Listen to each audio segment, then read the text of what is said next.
we go.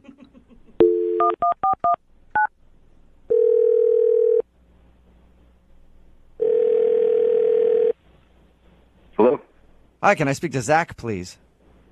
This is Zach? Hey, Zach, what's up? How are you, man? This is Jubal from Brooke and Jubal in the morning. Okay. What's up? How's it going? Where are you calling from? Brooke and Jubal in the morning. It's a morning radio show. All right. You recently went out on a date with somebody who listens to our show, and they emailed us asking if we could get you on the phone. Her name is Casey. Casey emailed you. Yes, Casey emailed us because she's confused as to why you're not calling her back after you guys had your little one-night stand. So she called you and wanted you to call me? Yeah. I don't understand. It's a segment we do on our show called the Second Date Update. She told us about how she met you out at the bars, and then you guys ended up hooking up that night, but since then you haven't talked to her, so she's just wondering why. This is crazy. Yeah, we get that a lot. I mean, so what are you're wondering why I didn't call her? Yeah. When we talked to her, she told us how she had a crush on you in high school and thought that you never even really? noticed her. Yeah. And then she was super excited when you actually knew who she was at the bar. Oh, yeah. No, I knew she was. I didn't know that much about her, but yeah, no, I mean, we had a good time. I just I don't know. I just feel like, she's kind of maybe a little too wild for me, or we're moving at different speeds. Too wild for you, huh? You're the one that... I don't know. Aren't you the one that Booty called her like an hour later and asked her to come over? Well, first of all, I don't know if she told you this, but we were chatting in the bar, and then I went out to smoke, and when I came back, she was gone. Yeah, she did. She told us that it seemed to take you a really long time, and she thought you had left. No, I mean, I actually came back in, and I saw her, talking to her friends, and I had some other friends there, and I just went over and, chatted with them for a while, but I was going to circle back. I just kind of, got sidetracked with some other people when I came back in the bar, and then the next time I looked up, she was gone. Well, what do you mean she moves too fast for you? You guys hooked up on the first night that you hung out. Yeah. That's pretty quick. I don't know how, either of you could be faster. Yeah, well, all right. Whenever that happened, and it was fun, and it was good, she left me a little note the next morning, and it was cute little note, I had a good time and hopefully we could do it again sometime. And I was like, great. And I was about to text her actually to see if she wanted to go grab breakfast that morning. Yeah. So I went to my phone and my buddy Nate had texted me, and he actually, when I looked at his text, it said, hey, do you have that girl Casey's number from last night? And I was like, yeah, why? And he was like, because I hooked up with her last night. What? Wait, hold on, your what? buddy's saying that he hooked up with her the same night. Yes. How? Yes. What? I don't get... He texted me that. When? not When she right. went to the other bar? Did he give you No, any that's- details? Yeah, that's what I was saying. And I called him, and I was like, dude, I hooked up with her last night. She slept over here. And he was like, oh, that's what happened. She left the bar with him, went to his place, which is really close to the bar. What? And started making out with him. And then he told me that she got a text, which must have been my text, saying where are you? Oh my God. And she left. Wow, Oh, so that she is just bounced on your homeboy to go over to your house. Oh my Yeah. God. Oh. Did they, All right. do you know, did she sleep with your friend too, or was she over there with the intention to sleep with your friend? I mean, he said it seemed like it was trending in that direction or whatever, yeah. Okay, so you Wow. that's what you mean by a little too fast for you. Yeah. Okay. Yeah. So there you go. You know what I should tell you, Zach? What? That she's been messing around with more people than just that Nate guy. What are you talking about? Well, she's actually on the other line listening to this conversation and wants to talk to you. Are you serious? Yeah, I am. Casey, are you there? Yeah. Hi, Zach. Hey. I didn't mean for you to I didn't know that you and Nate were friends, firstly. I had no idea. Okay. Secondly, it wasn't So it would have been okay if we weren't friends, if we just never found out? No. Okay. No, yes. Okay. So the thing is, I didn't really even have an intention of hooking up with him. I just like Yeah, I was exactly. feeling really good because you paid me so much attention, and then you bailed. And here I was, like, feeling amazing. You were into me, and then you just It was less. Just it was ditched less me. than an hour since we had been talking. Like, I didn't bail. I just went outside, and then I came back in and was like circulating in the bar. Yeah, I didn't know that. From where I sat, it looked like you just ditched me. That's weird that you would think that. No. Casey, you never mentioned to us that you went home with another guy and then got his text and then went to his Oh, house. she left that part out, huh? Yeah, she just said she was at the bar when she got your text. Well, that part wasn't important. Yeah. The important part of the story. Okay? Casey- It was a bad idea. If a guy did that, you would be calling him all sorts of names and saying he's a dog and he's a Sleazy. cheater and he's sleazy. No, you guys don't even understand. Like, I don't ever do this. That's what they all say. Yeah, I've said that before too, Casey, and it wasn't true. No, my friends were stunned that I had left the bar with anyone. Yeah. Like, this is not me. And I was feeling so rock star that night because Zach could talk to me. And then when he ditched me, I wanted to, like, keep that kind of amazing feeling going. And so I decided But to how long get could someone it else. have been? Like, between when I went out to smoke and when you, like, went home with Nate? That's really not the point. That is the point. That's totally the point. Like, you waited for me for how long? Like, and then it's 15 minutes before you decided that I'd, like, ditched you? No, I waited for you like 20 minutes at that bar. And then I went to a different bar, which is where Nate found me. Found me. I will say, I mean, on her defense on that side, she thought that she was invisible to you for the last, I don't know, 10 years of your guys' life. Like, of course she's going to think that you're going to ditch her because she doesn't think that you're into her. But we were talking, and it was a good conversation. I'm not a jerk. I wasn't just going to, like...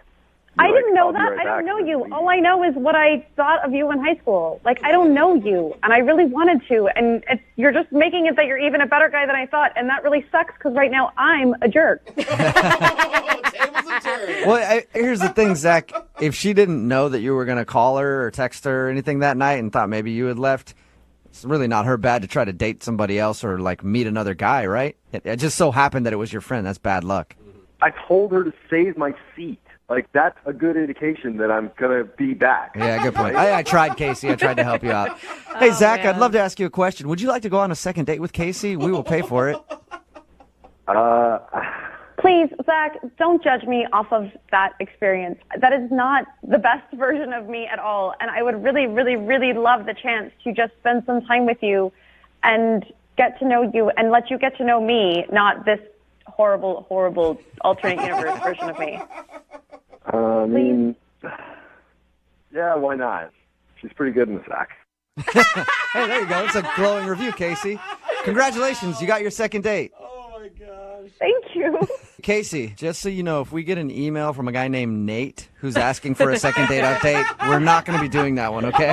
Don't. Please don't. Brooke and Jubal in the morning.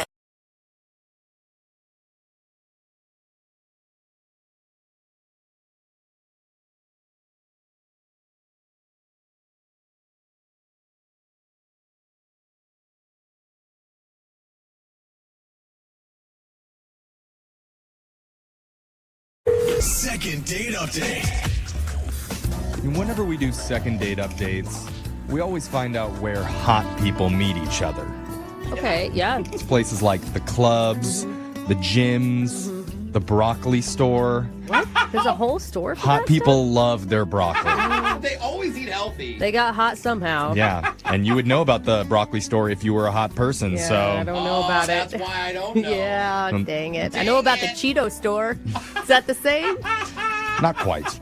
And maybe there's one more place that hot people like to meet up. That's the optometrist. What? No, what? Isn't that an eye doctor? Well, that's where Melissa says that she met her date, and I can't wait to get the lowdown on this. Melissa, how would you rate this guy on a scale from the top of the eye chart to the bottom? What are we talking about? It's all blurry. I don't know. It's the big E. The big E. Oh, Okay. wow, Okay. Everyone can see the big So E. it's like he doesn't look better in one eye than the other. It's not your right eye or your left eye. It's both eyes.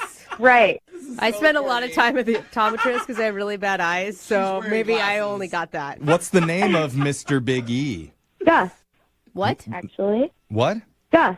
Gus? Gus. U.S. Gus. Yeah. You know what is funny? Easy as The the big- name Gus, you have to like a guy named Gus. Yeah, Gus's are cool. You can't meet a Gus that's not nice. Was he nice? He was so nice. Yeah. Who doesn't want to hang out with Gus? All right. So Especially hot Gus. how did you and Gus come to meet? Basically, we were both in the waiting room at our optometrist office, and we both started talking about how bad our vision is. And he actually made a really kind of creepy but funny comment. Okay. What do you say? He said, "My eyes are so bad, I wish I could trade my eyes for yours." Oh, no, that's creepy. This guy's a keeper. Did Yeah. you tell him that was a little off-putting, or were you like, yeah, baby, here's Yeah. my number? Here's my left eyeball. Well, I could tell he was joking, so I was just like, "You shouldn't say that. You don't know me." Yeah. He was like, "Yeah, I guess that was kind of creepy. Sorry." So, Wow. what, is that when he made the move to ask you out on a date?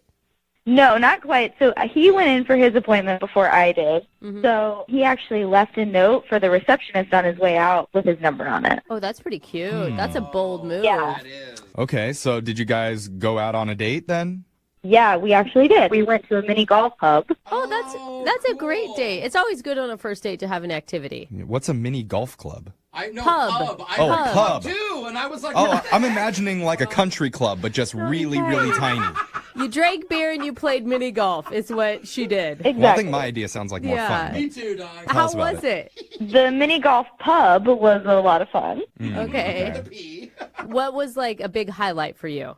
We kind of bonded because he told me that it was his first real date since his wife dumped him. Oh. Ooh, that's a Yeah. fancy way to say Ooh. divorce.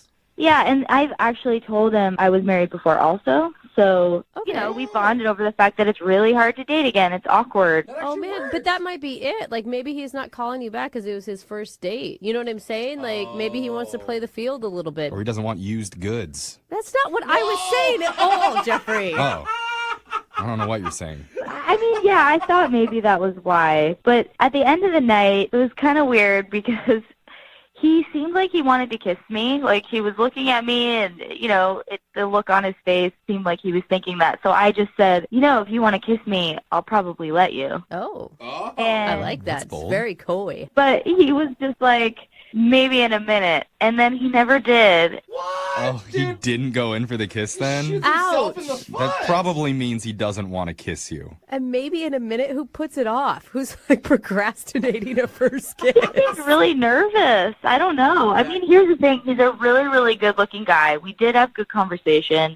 I just think maybe I did scare him. Maybe it was too forward for him, or maybe he freaked out and realized he's not ready to date. I don't know. It's possible that he feels bad that he didn't take the opportunity to kiss you, and so now he's just too afraid to even try. Yeah, maybe, but I've been texting him, so I don't understand why. I've given him the option to still hang out, so he should know that I'm interested.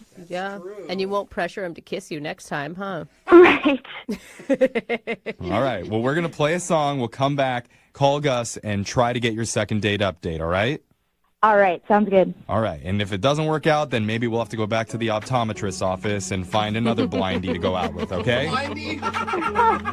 Right. Okay, hold on, Melissa. Date update. If you're just tuning in for today's second date update, we're on the phone with Melissa. Melissa is a sucker for shy, recently divorced men with terrible eyesight. Ooh. Turns me on. Brownie points if they hint at stealing her body parts, too. Oh. That was her description. Yeah. Really? Because she met Gus at the optometrist's office where he joked about how he would kill to get her eyes. She thought that was cute, so they went out to a mini golf bar and bonded over the fact they'd both been divorced. But then there was a weird moment towards the end of the night where Melissa said something. What did you say again, Melissa? I said, if you want to kiss me, I'll probably let you. Which sounds like a good line. And did he kiss you? Ugh. No, he did not. Yeah. No kissa for Melissa. Oh, you've been waiting to say that the whole time. I did. It took me Yeah. like 7 minutes to think of that one, so I'm glad I got it in. Oh man, Melissa. I think that it's pretty confident of you to even hit him back after he didn't kiss you. What she means to say is it was stupid. I'm not saying it's stupid, but I would have Very felt bold. I would have felt pretty like, I don't know, rejected. So good on you for like persevering and trying to get a date with this guy. She's politely calling you dumb. Okay. Well, I know that I said he was quiet and everything. but I really, really like him. I mean, that's why I'm calling to try and get him on the phone. You said he was hot, too, so that's probably... He basically has the best combination of great looks and personality. Okay, quiet guys. Quiet and hot. Quiet and hot. That's why I like him, too. Quiet and hot. Just shut up and be beautiful over there, Gus. All right. Well, let's give Gus a call and see if we can try and get you a second date update, okay? Great. Thank you so much. All right, here we go.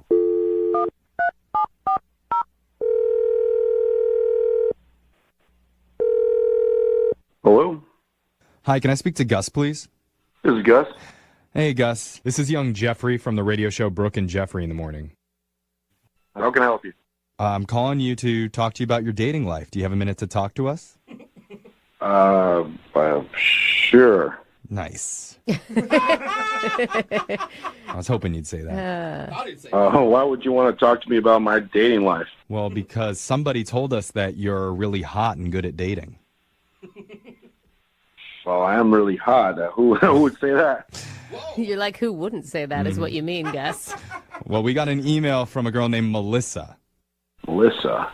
Yeah, she said she recently went on a date with you, and now you're not responding when she's trying to text you and call you, so she wants to know why. We had a great time, but it got a little intense. So she did say that there was a little bit of an awkward moment where maybe she said something that she shouldn't have. And she mentioned that, you know, if you tried to kiss me right now, I probably wouldn't say no, or something along those lines. And then you didn't kiss her. Yeah. You rejected her. I felt a little awkward at that moment, but that's not the reason why I didn't call her back. Oh, my God. You knew you were not going to call her back even before then? Yeah, we kind of had a conversation earlier, and it got me a bit worried, just talking about my ex-wife and her ex-relationships. Oh, she mentioned that too, right? Yeah, she said that she was divorced. You guys You don't want to date a bonded. divorced woman? Well, I'm divorced as well, but it's just the fact that her other partners are deceased. They died. There's two of them. What? She told me they passed the same way, but she wouldn't tell me exactly how, and that really got me thinking all kinds of stuff. Whoa. Wait, hold on. Yeah. That's kind of weird. She told you she has two ex-husbands. Apparently, her ex-husband's fine, but her two ex-partners passed away, and I didn't want to be number three. I don't know what happened. Like she murdered Hey, them? Gus, She yeah. said- Like, that's your assumption, is that she's the one that did the job? She didn't want to say what happened. Oh. Right, because it could be... That's a little shady. Yeah, You it's didn't It's want not to. it could be something really personal. Like, why would you think that you're going to die if you date her? That's silly. I mean, people die all the time from these weird stuff. That's why they make these true crime documentaries. Yeah, I saw this one where a bunch of guys were poisoned by this lady named the Black Widow, and she did it for fun. Whoa. Maybe it could be her. This could be Sweet Melissa took you mini golfing, but on the side wanted to poison you. That's how she reels you in. She can barely see, but she'll kill God, you. this is crazy. You need to be cautious. Well, Gus, don't you want to, like, ask her about this directly? Well, I kind of did, and she didn't want to talk about it, so, I mean, there's not much more I can say. Ooh. Well, maybe she'd be more open to talking about it now because she has been on the other line listening. Get the out of here. What the hell? No, Yeah. sorry. She's really there. She wants to talk to you, Melissa. Oh, Hi, Gus. hi, Melissa. I didn't know you were on the other line. Yeah, I can tell. Hi.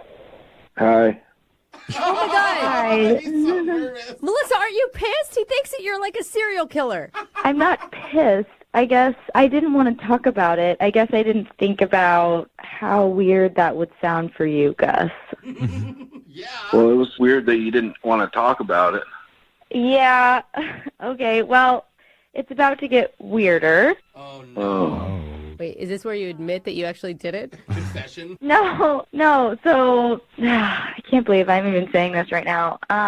My husband's fine. Well, ex-husband, but I had two boyfriends who died during passion. What? Passion? What does that mean? What's passion? Is that like a ride? You know, no, like intimacy. Oh. Wait, what? you have two ex-boyfriends who died in the sack with you. Yes. What? What kind of crazy... How wild- old are these ex-boyfriends? Oh, my gosh. That's a good point. They're not that old. Hold on. She put him in a sack? No, Oh my God, Gus. in the Thank bedroom. God you're pretty. Wait, Melissa, Yeah. is this recent?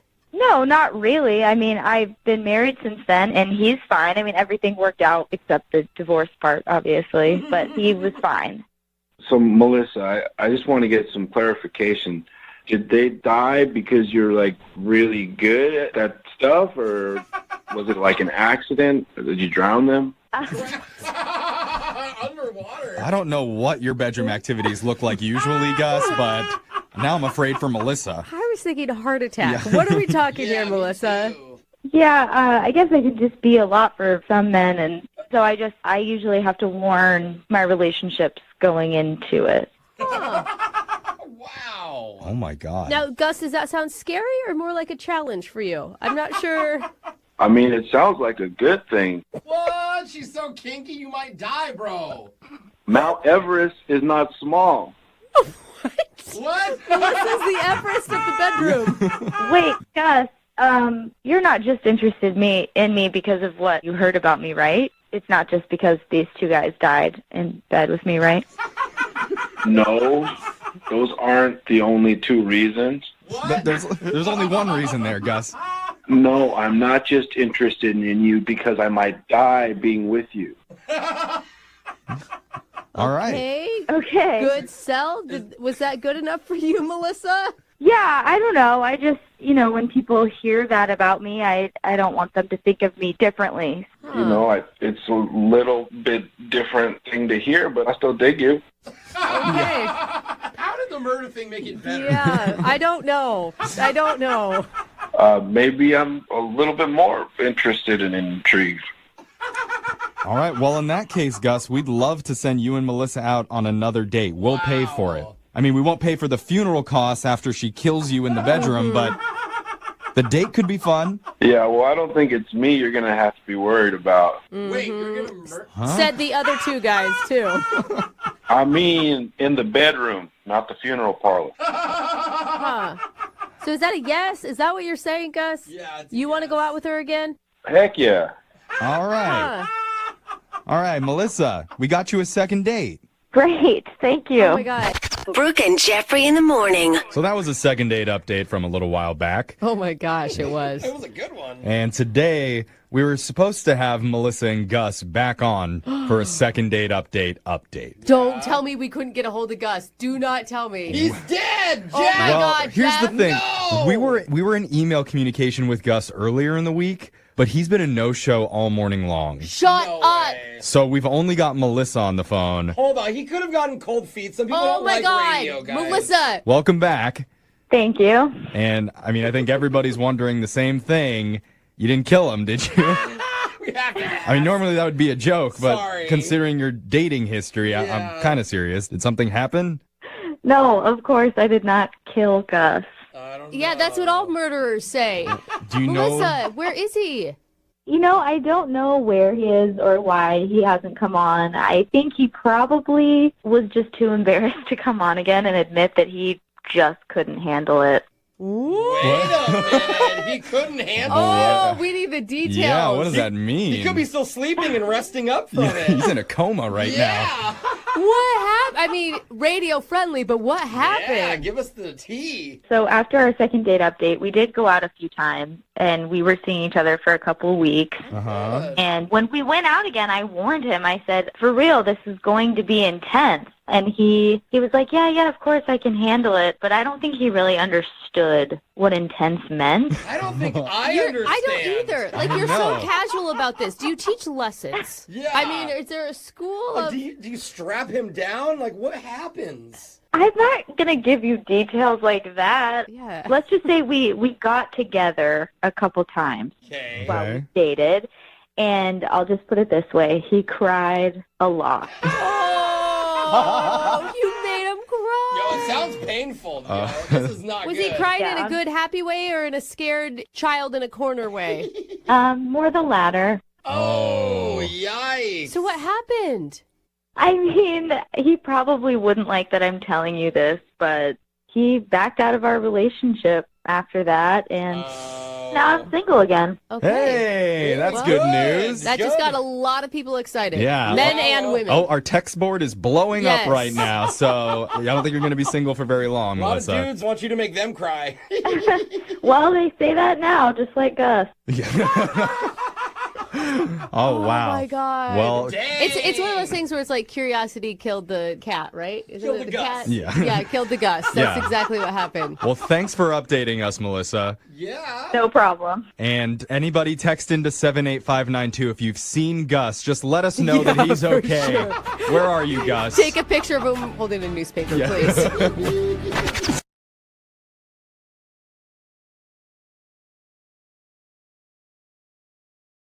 Moving 92.5. Brooke and Jubal's second date update. I think we've all had those mornings where you wake up at like 2 in the afternoon, kind of groggy, wondering how you got home. Like, I think I remember being in a cab.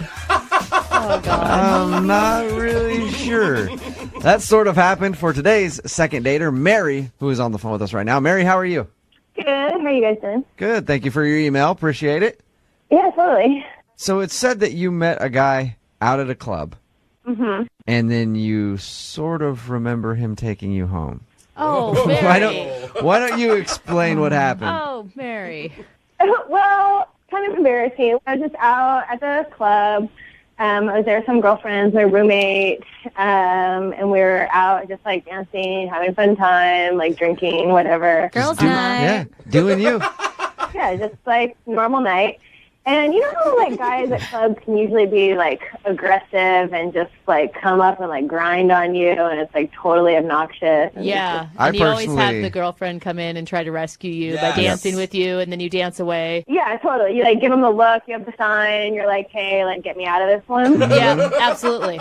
Yeah. So we're kind of like doing that, going back and forth, just having like a girls' night out. But then there was this one guy who just like seemed sweet, and what was like nice about him was that he actually asked me to dance. Like he didn't just like come up on me, and that was like really refreshing. Yeah. Isn't that sad that that's our standard in society Yeah. today? Like, he just asked before he rubbed up on me.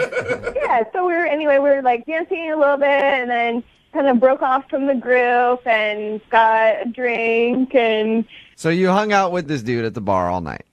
well, yeah, I mean, we were like drinking, dancing, like just kind of back and forth, Okay. like having a fun So, time. so you hung out with the dude at the bar all night. I mean, we were dancing and Just say drinking. yes. So Yes, you hung do it, out Mary. with the dude at the bar all night. That's pretty much what I'm saying, Mary. Okay, yeah, that's what Okay. we were doing. So he seems great, so I like give him my phone number, and he like, I don't even know how that happened, but he was like, you're awesome, like put your number in my phone. Here's my phone. Type it. I love that. Type move. it in there. It is a good move. I've seen that happen quite a bit. So Yeah, so like here's where it gets embarrassing. I gave him my phone number, and then things get really hazy. It sounds like it, Mary. The next thing I know, we're just like having one of those epic, super fun cab rides. I mean, it was all funny. It was like me, my roommate, and him. We were all just kind of like laughing, like having a fun time. But I think there was like a moment where he woke me up. I was falling asleep. are you like passed out on the way home?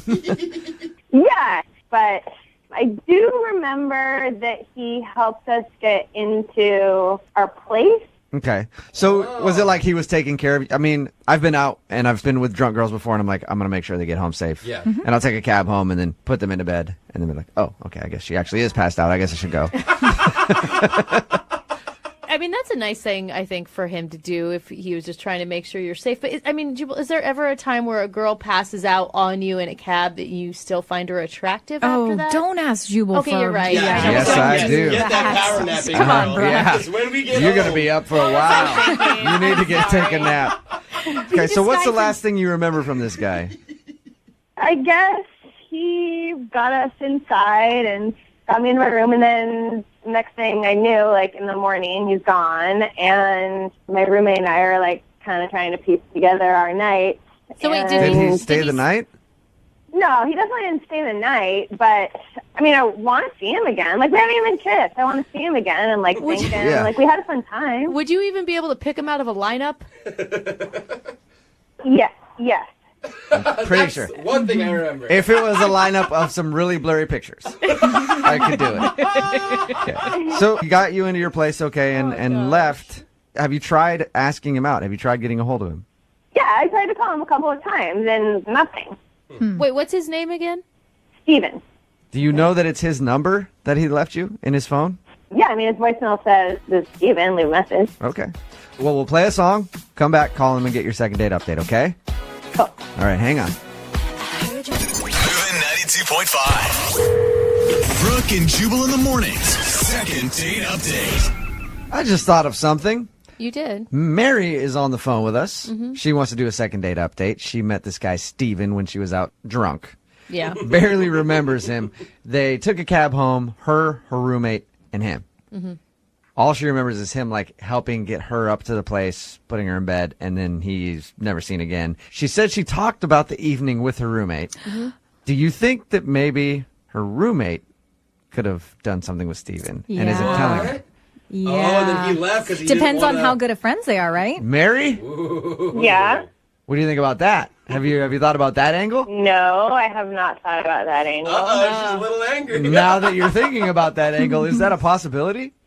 I don't think she would do that. Why don't you just want to chalk this one up to fun night out and let it go? I mean, I just feel really bad about the night, and I think he's really cute, and I just want to see him again. Okay. All right, well, we're going to dial the phone number right now, but you don't think there's any way that he couldn't have, like, be doing stuff with your roommate and you don't know it? You want this to be true, don't Yeah, you, he Jubal? does. Maybe a little bit. Yeah, no. Okay, I'm going to call him right now, okay? Okay. All right, here we go.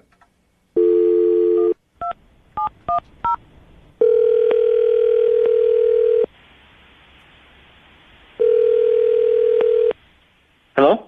Hey, is Steven there? Yeah, that's him. Hey, man, how are you? This is Jubal from Brooke and Jubal in the morning. I'm moving 92.5. Okay. Okay, you ever heard of us? No, I haven't. All right, you obviously don't live in America. We do a morning show here on Moving 92.5. We have a segment on our show called the Second Date Update. Okay. You recently went on a date with one of our listeners. I mean, I say date, it wasn't really so much of a date. You recently met one of our listeners at a bar and helped escort her home. Oh. Yeah. Rings a bell. Does this happen often, or do you know who I'm talking about? I know who you're talking about. Okay. Her name is Mary. Mary emailed us and said that she really liked meeting you. She thought you were an awesome guy. She admitted that she was probably a little bit too drunk at the end of the night. And she's been trying to call you ever since you helped her get home to thank you, but you're not answering any of her phone calls. I don't want to do this. I don't want to be on the radio for... Yeah. Sorry. Can we just a few minutes of your time? I promise we'll let you go soon. No, hey. Oh, is he really You gone? did hung up, yeah. Whoa. Dude, Mary, What did Mary do? Yeah, Mary. Mary, how did you make this dude feel that uncomfortable that he's, like, scared of you? I don't know. Sweet Mary. Yeah. Ah, dancing. What happened? I don't know. Let's see if we can call him back again and see if he'll answer. I'll try to keep him on the phone. He does not sound like he wants to play, though. Yeah.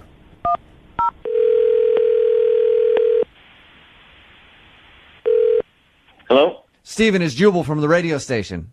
I already told you I don't want to do this. I know, but please, just for a second, I promise I won't take a lot of your time. You don't have to go into too much detail. We're just trying to figure out what happened that night. No.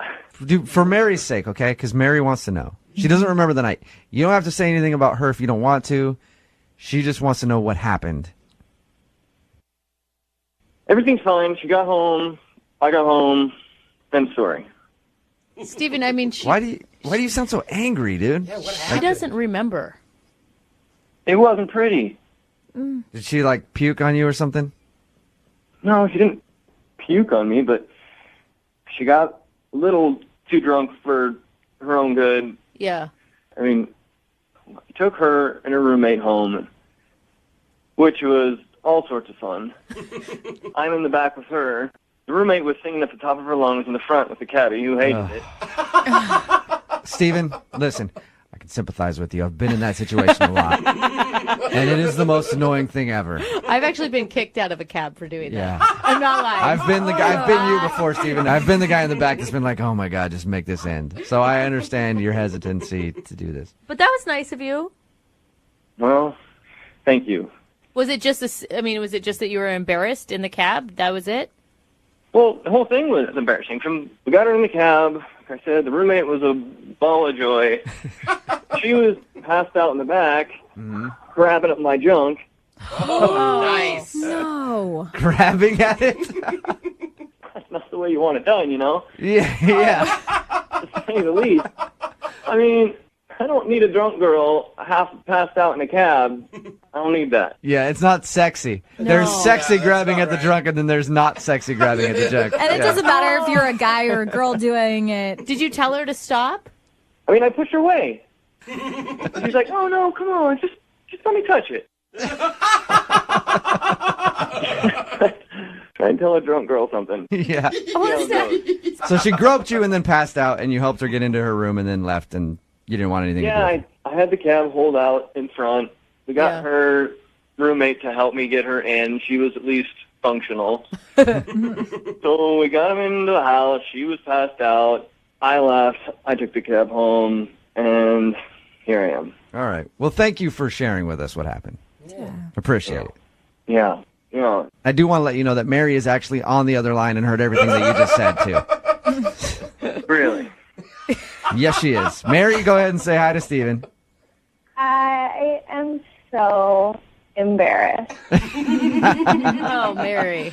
Do you remember doing any of that, Mary? No, Steven, I'm sorry. You're so nice. I'm not like that. I don't know what happened. Mary, that's never happened before? No, never. That you can remember. Right. That's not me. I am not like that. I don't know what happened. Yeah, it wasn't pretty. I mean, was it like a little sexy? No, it wasn't sexy at all. You know, it's fun at the club, and it's fun to have a good time, but I don't want to go on a date like that, you know? Yeah, well, I mean, she was drunk. Have you ever been drunk before, Steven? I mean, I get it. I'm not judging her. I didn't want to freaking talk about it, you know? It's a good point, Steven. Here we are. Yeah, it is a good point. And now you got me on the phone with her. Do you think you could forgive her for a drunken mistake? She doesn't need my forgiveness. I don't give a but there's a reason I didn't answer the phone. Oh, come on. Mary, I mean, you guys obviously had a connection at the beginning of the night. Yeah, I mean, we do, but when you don't want them to touch your in the cab as you're passing out, like, that kind of ruins it. That brings me to my next question. Steven, would you like to go out on a second date with Mary? We will pay for it. No alcohol. The groping is completely up to you guys. I mean, come on, Steven. We were having such a good time. I honestly, that's not like me. And I don't know. Let's just give it a second chance. I promise I'll, sit on my hands, whatever you're comfortable with. We'll have a bouncer follow you guys on the date. And if there's any appropriate touching, we'll separate you two. How about that, Steven? Come on. I mean, Mary, I'm not trying to be a jerk, but I didn't answer the phone on purpose. And you call a radio show to have them call me and trick me to get you on a second date with you? Called me a tried to play with my damn near threw up in your bed. And I wanted to thank you for getting me home. Have a second shot. There you go, Steven. And I'm glad you're home, and I'm glad everything's safe. But next time, just think a little. Well, I mean, I don't even remember touching your first of all. And No, I just don't see myself going on a date with that energy, for lack of better words. With that energy. Mary, how do you like being referred to as that energy? I'm not like that. I don't know what happened. Mary. Steven, thank you for your time. I appreciate it. Mary, at least you left a lasting impression with Steven. He will never forget you. Mm-hmm. Oh. Brooke and Jubal in the morning.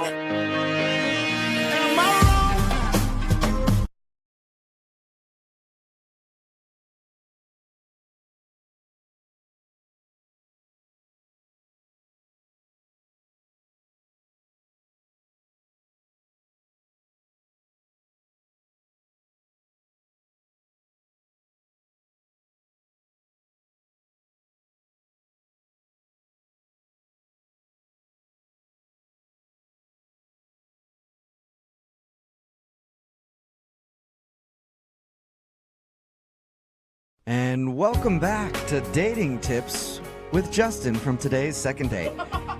Always remember Justin's 3 rules for a successful first date. 1, open all doors for your date. 2, make sure you pay the bill. And 3, always fake a wedding proposal. Oh, God. Sure to work. Oh, man. Never. Justin is on the phone for a second date, and today he wants to call a girl named Naomi. They went out on a date to a restaurant, and the couple next to them got engaged. The restaurant was all buzzing about it, and so Justin thought he'd play a funny joke and then stand up after them and go, "We're getting engaged too." His joke wasn't as well received as he thought it was going to be. Justin, are you ready to give your former fiance a call? I am, and I just really, she's just so cool, and so I guess what I'm looking for is like a redo, just a second chance. Yeah, I mean, you said it was up until that point the best date of your life. Yes, that's how I felt. So was there some sincerity behind your joke proposal? No. Okay, well, that's Not at all. I just want to make sure, because they say there's always some truth to every lie. Yeah. I mean, if she'd have said yes, it would have turned into the worst date ever. Yeah. Okay. I just want to make sure you didn't secretly want that. All right. Yeah, that could have gone so bad for you. If she's like, "Absolutely, I'd love to," and then she calls her mom right then and there, and now you're stuck. All right, well, I'm going to dial her phone number and see if we can get her on the phone. Here we go. Oh, God.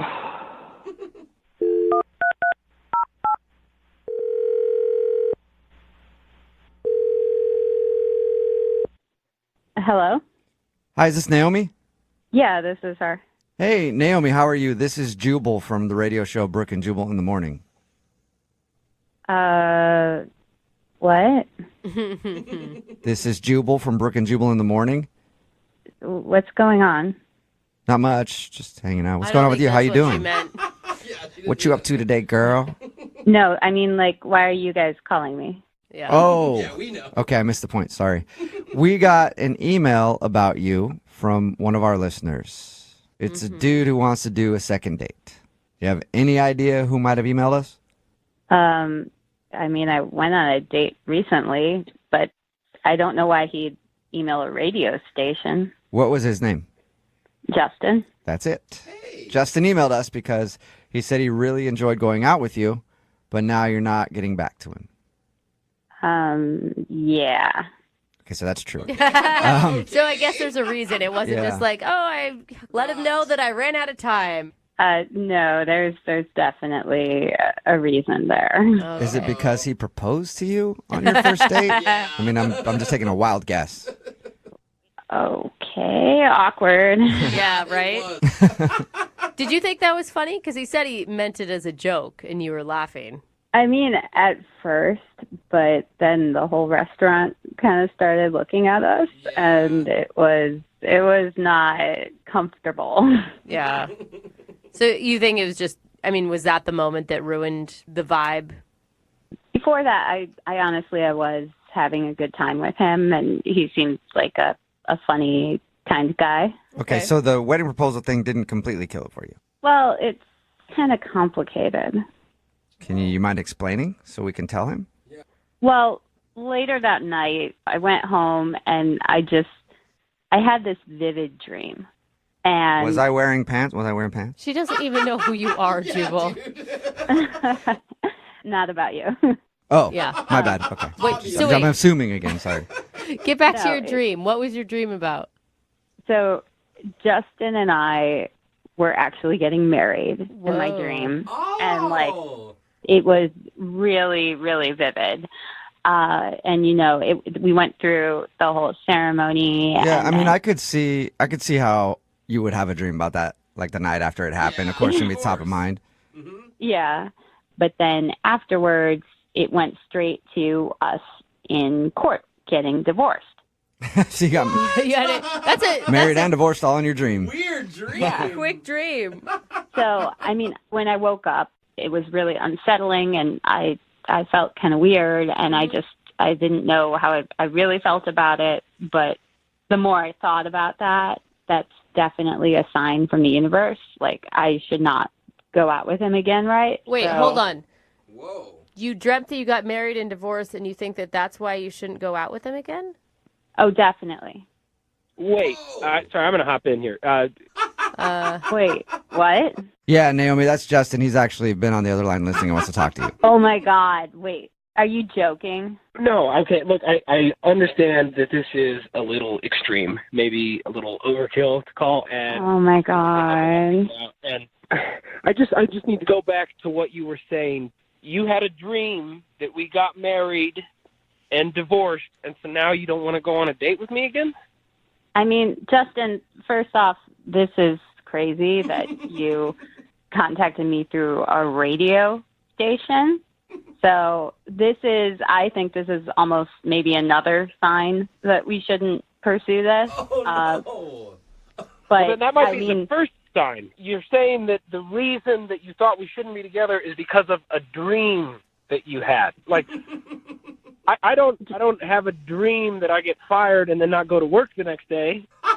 Well, Justin, I believe in signs. I believe that our dreams do tell us the truth about things. They reveal, what is our path or not our path in many ways. And I definitely think that this is not the right path to take. It would end in divorce. Naomi, I'm sorry to interject here real quick, but I just don't think, I've had dreams that my husband's cheated on me. And I mean, as far as I know, Those are he true hasn't. ones, but Yeah, that's beside the point. I didn't wake up in the morning and say, oh my God, we've got to get divorced because of what you did. It's just your subconscious. It's not a sign from the universe. Yeah, but it's not just a dream. I mean, we had the couple propose next to us, then he did the fake proposal, then in my dream we get married, then we get divorced. It's too much. I think it's just a sign of an active imagination, and there's nothing wrong with that, but come on, Naomi. Things don't look good for us in the future. So you're convinced, Naomi, that you shouldn't date Justin because of this dream? Yeah, I mean, we got married and we got divorced. That's as clear a sign as any in the universe that we should not be together. I don't even know how you battle that, Justin. Naomi, I'm sorry, but this sort of sounds crazy to me because it was a dream. It was one dream. You can't make all your decisions in life based on a dream. I mean, obviously you would dream about that we had the proposal thing happen that night, and so you would be dream. I mean, I think we even talked about divorce at dinner that night. Justin, I don't think you get it. I know plenty of people, for instance, my grandma, she had a dream where she got sick and she was sneezing, and then she got pneumonia. Whoa, was it the next day or a year later? No, it was within a week.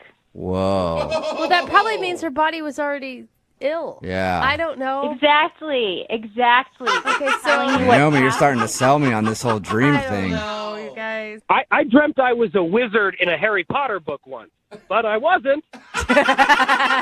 Are you sure about that? Yeah, maybe somebody cast a spell on you. Now you don't even know you can do wizardry. Justin Dole. Yeah, no, maybe it'll happen in the future. Oh! Justin, you sound a little kind of angry at this point. Well, I am angry because this is ridiculous. The bottom line is, Naomi, I like you. I had a lot of fun with you. I think we would continue to have fun together, and that bizarre freak incident is not going to happen every time we go out. All right, with that being said, Naomi, would you like to go out with Justin on a second date? We will pay for it. Ooh. Yeah. You didn't dream that, did you? Yeah. And Naomi, think about it. I feel like you have to give him another chance, just one more time. And if you have a similar dream, then call it quits. You guys, I've got a bad feeling about it. I just don't want to tempt the universe with stuff like this because we'll end up regretting it. And I don't want that. Justin, you're a nice guy, and I wish you the best of luck. Oh, wow. Man. I really think you're making a mistake. I cannot fathom that this is actually happening. But if this is what you really want... Justin, it's not what I want. It's what the universe is telling us is right. No, it's what you dreamed. Come on. Well, and dreams are signs, Justin. Either way, Justin, it doesn't sound like you're getting a second date. No. I'm sorry, man. Well, thank you guys for trying. Yeah, no problem. And Naomi, thank you for your time. Appreciate it. Before you go, could you do me one favor? What is it? Can you dream about me winning $1 million? Me too. Yeah, all of us? That'd be dope. A listener named Justin is on the phone for a second date today, and his email said that the worst possible thing happened on his first date. Uh-oh. So I'm assuming maybe he ordered a hot tea, and they brought him an iced tea. What? That's... You know how that goes. Yeah, it gets wow. so awkward after that, and then you get up and excuse yourself and go to the restroom to try to collect yourself, and on the way to the restroom, you end up going to the parking lot and grabbing your car and driving it through the front of the establishment. Whoa. It happens every time, and that is incredibly awkward, so I'm sorry that happened for you, Justin. No, it's actually worse. Yeah, Worse than getting tea? an iced tea when you ordered a hot tea? Wow. If you can believe it. What could possibly be worse than that? I guess we'll get to that in a second. Wow. First, tell us about the girl you want to call today. What's her name? Her name is Naomi. Naomi. And Where'd you meet her? a dating app. Okay. And she seems really pretty and this cute nose. Cute nose? Really like a tiny nose. Like smaller than the normal small nose? Like, I'm picturing somebody with barely a nose. Like just two nostrils on your face? Like a button. Oh, just adorable. You sound like you're really into the nose, man. Is that a normal thing that you look for in a lady? Yes, it is. Okay. A nose lover. You're a nose guy. Okay. Well, I'm a face guy, and the nose is sort of like the focal point of the face. It ties the whole thing together. Yeah. Okay. All right. Okay, so you liked her nose, and you guys hit it off, and where'd you go on your date? Well, we went to a nice restaurant, probably nicer than needed for a first date. Okay. Okay, so you went to a real expensive, classy restaurant with a woman who has a button for a nose. Okay. And what was it like when you guys saw each other the first time? It couldn't have gone any better. And I was having the best time with her. It was the best date of my life. Whoa. Until the table next to us, there was a couple having a romantic dinner themselves. And halfway through our dinner, this guy gets down on one knee and proposes to his fiancée. That's so sweet. I can't believe you guys got to witness that. How cool. How romantic. Oh, it gets better. So Wait, you don't sound like you're excited about it. You were upset? You thought she should have said no? Is that what it was? And you stormed out? The restaurant was applauding. Everyone was, clanging their glasses. And with everyone looking at us, the guy leans over and he says, "Hey, this could be you two soon." Oh, man. All right. So he did make it awkward for you guys. Why would the guy even comment to you guys? Well, so I tried to field it, though. I fielded it, and I felt good about it. I had an impulse, so I went with it. Okay. What'd you do? So I said, "Funny you should mention that." Stand up out of my chair, kneel down, and pretended to propose. What? Why would you do that? What on God's planet would make you do something like that? That is wrong on so many levels. I was just trying to be funny. I thought it was really funny. Yeah, real funny. Like, upstage the couple that just got engaged and then make it really awkward between you and your date. Well, I don't think it would have been, except I got up and I said, "Sorry, guys, just kidding. We're actually on a first date." Okay, so you admitted that you weren't actually proposing. Okay, good. Did people think that was funny?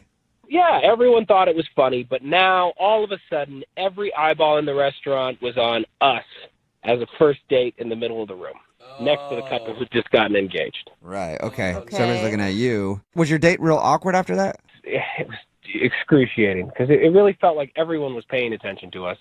The couple who'd just gotten engaged thought that they should pal around with us, and they tried to buy us dessert. And at the end of the dinner, the manager came over and he says, "Look, if you ever want to come back to the spot of your first date to propose." Oh, yeah. Call. Yeah, but you're acting like annoyed. You're the one that set yourself up for that. I didn't propose to the woman next to me at the other table. That guy did it. Yeah, but you didn't have to fake a proposal to your first date. Exactly. No, but you weren't there. I had to make the joke. I don't know, man. I could just see if I was your date. You don't want to see someone joke about that even. Like the first time you see a man get down on a knee, you want it to be for real. Well, I don't know if you get the sense of humor in it. Okay. Did your date get the sense of humor in it, though? I think that's most important. I think she did. She laughed. She laughed hard with everybody else. I think it was me saying that it was our first date and that it kind of put us under a microscope for the rest of the evening. So why do you think all the attention ruined your night? Because it felt like we were on display. I mean, you could see the people would like lean over and whisper to each other like while making eye contact with me. Oh. And I didn't feel good about the rest of the date, and I think Naomi felt the same way. So how did it all end with you and Naomi? With an awkward hug. Oh, yeah. All right. So everything went downhill after that fake proposal. Ended with an awkward hug, and then I kind of reapproached the joke, and this is where I think, Brooke, you're probably right. I went too far because I said, maybe we'll come back one day. Oh, man, you should not have called back to that joke. You should have pretended like it never happened. No, that just feels like it's too sincere then. I feel like that makes it then not a joke. Well, that's why I'm thinking I screwed it up. I mean, I thought it would be funny, and she didn't really even laugh, and we've texted a little bit, and it's sort of lukewarm. When I asked her if she wants to do anything, I don't really get a response. Okay. Well, we'll play a song, come back, and then call your fiance and get your second date, okay? Okay, thank you. Yeah, hang on.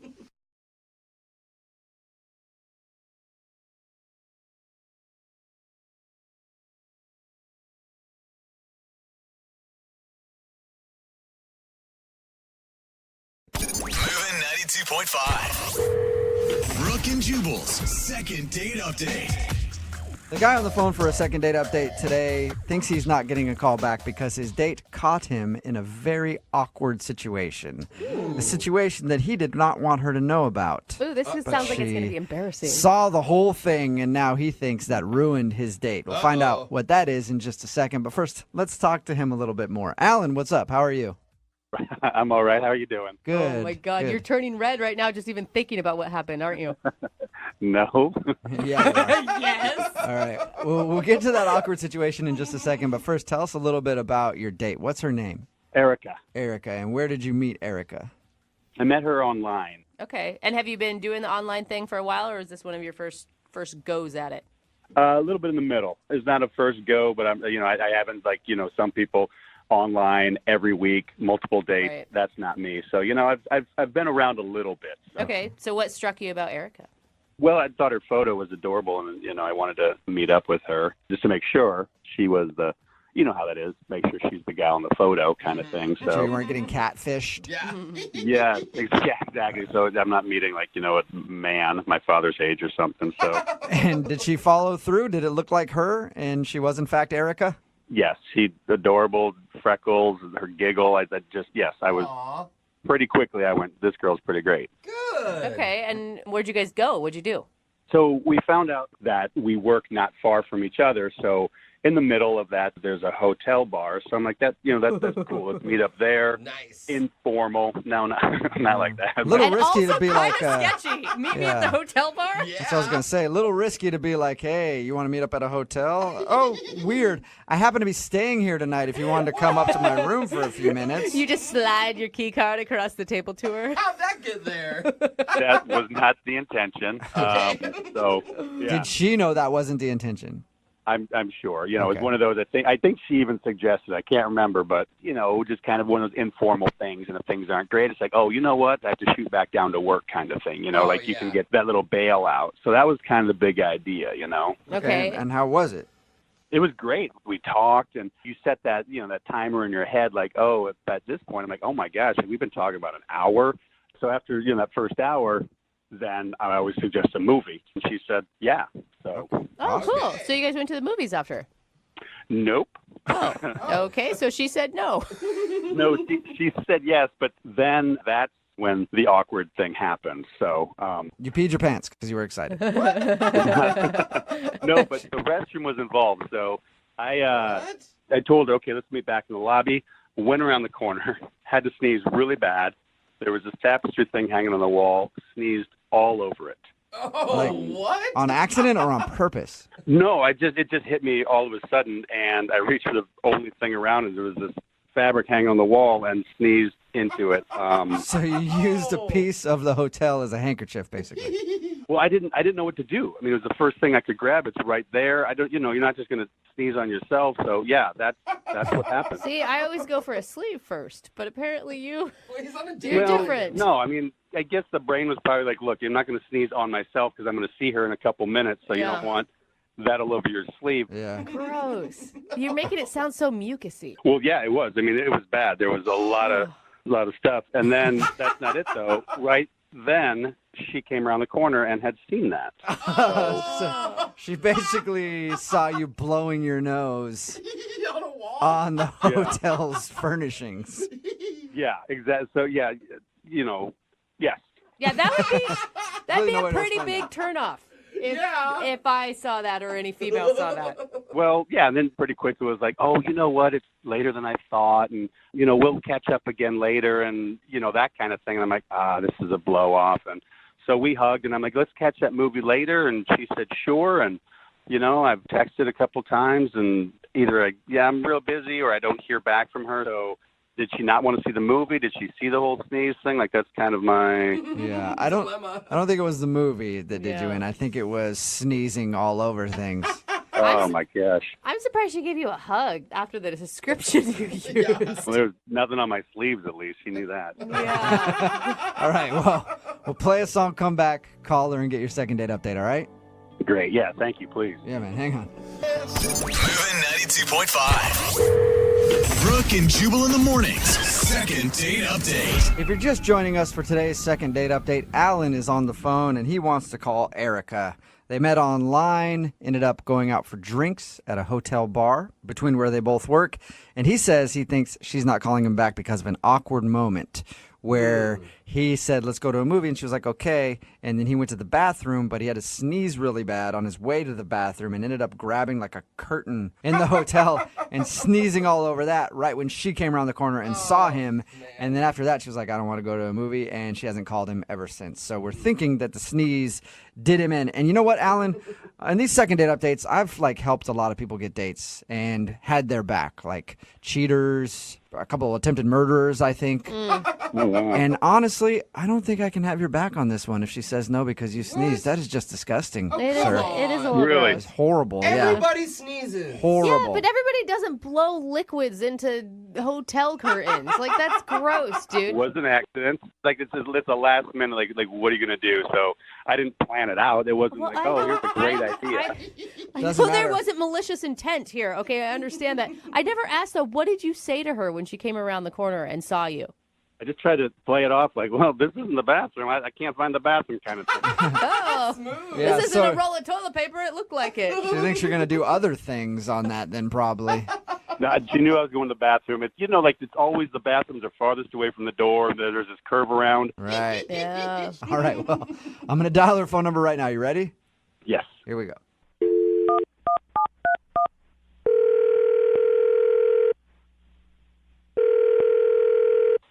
Hello?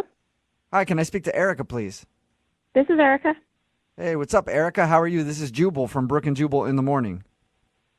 It's a radio show? Did I win something? Well, maybe. I don't know. We'll find out, I guess. I'm calling you because you recently went out on a date with one of our listeners, and they emailed us to see if we could get a hold of you. Oh, okay. Yeah. Weird, huh? So you might have won a date with this person, maybe. Oh. Yeah. She's Yeah. like, who's the mystery man? It's a segment we do on our show called the Second Date Update. So you recently went out with a dude named Alan. Oh. Yeah. Yes, I did. Not as excited Alan. anymore. No, not super excited. So you didn't like Alan? Sorry, I don't know if I want to talk to you guys about this. Well, This is awkward. I know it's awkward, but Alan really wants to know why you're not calling him back because he said he enjoyed your date a lot and really felt like you guys connected. Oh, gosh.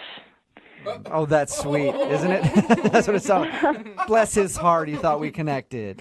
That was he read that really wrong type of response. Yeah, I think he kind of did. Honestly, Yeah. it was. I mean, if I'm being honest, it was. I felt like the whole date was kind of just a bust from the start. Really? Why? What? I mean, from the very beginning?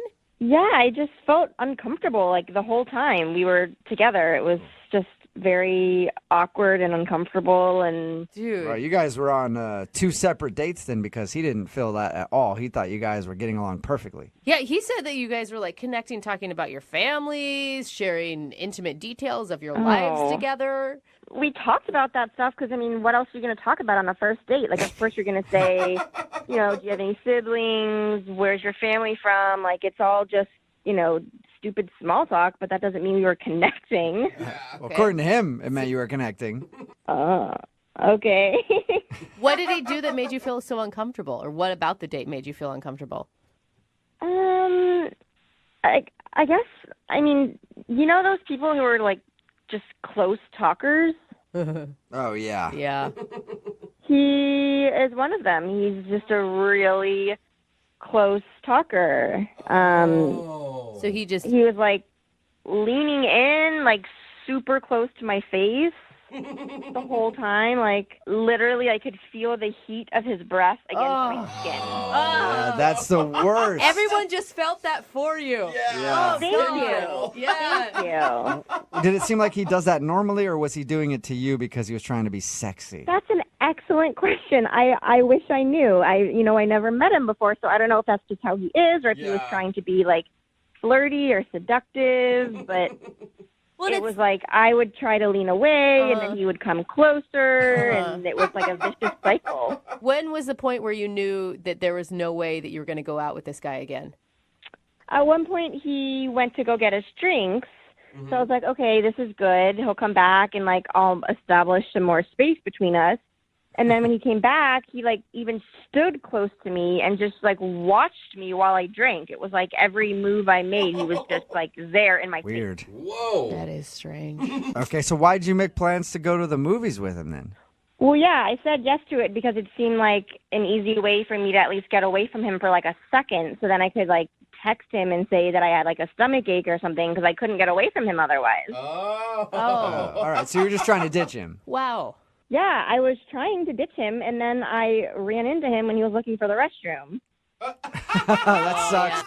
He told us that he saw you on the way out when he was looking for the restroom, and it seemed awkward between you guys at that moment.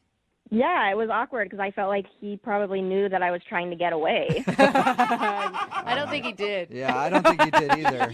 Let's ask him. Why don't we ask him if he did? Because he's actually on the other line listening and wants to talk to you, Erica. What? Yeah. He's been listening to this whole time? Yep. Unless he hung up. Alan, are you still there? Still here. Hello, Erica. I suddenly feel bad for Alan. Hi. Oh, you were planning on ditching me the whole time? Not the whole time. I just... Oh, that feels great. Okay, excellent then. The first few seconds were tolerable. Wonderful. Well, I'm sorry. I just, like, wasn't feeling it. I was feeling your breath, but I wasn't feeling the spark. I can't believe you told these guys I'm a close talker. Is that what you really think that? Yes, you are a close talker. Your lips were basically touching my ear. It was a loud bar. I had to get close so we could hear each other. I don't want to sit there and, yell across the table, so I get close to hear what you have to say. And, I was really having a great time. You seem like a very nice guy, but it just, feeling the heat of your breath, I could, like, tell what you would have for lunch that day. Like, it seemed like maybe it was fish and chips. I don't know. Oh, my gosh. Yeah, that shows what you know. It was chicken strips.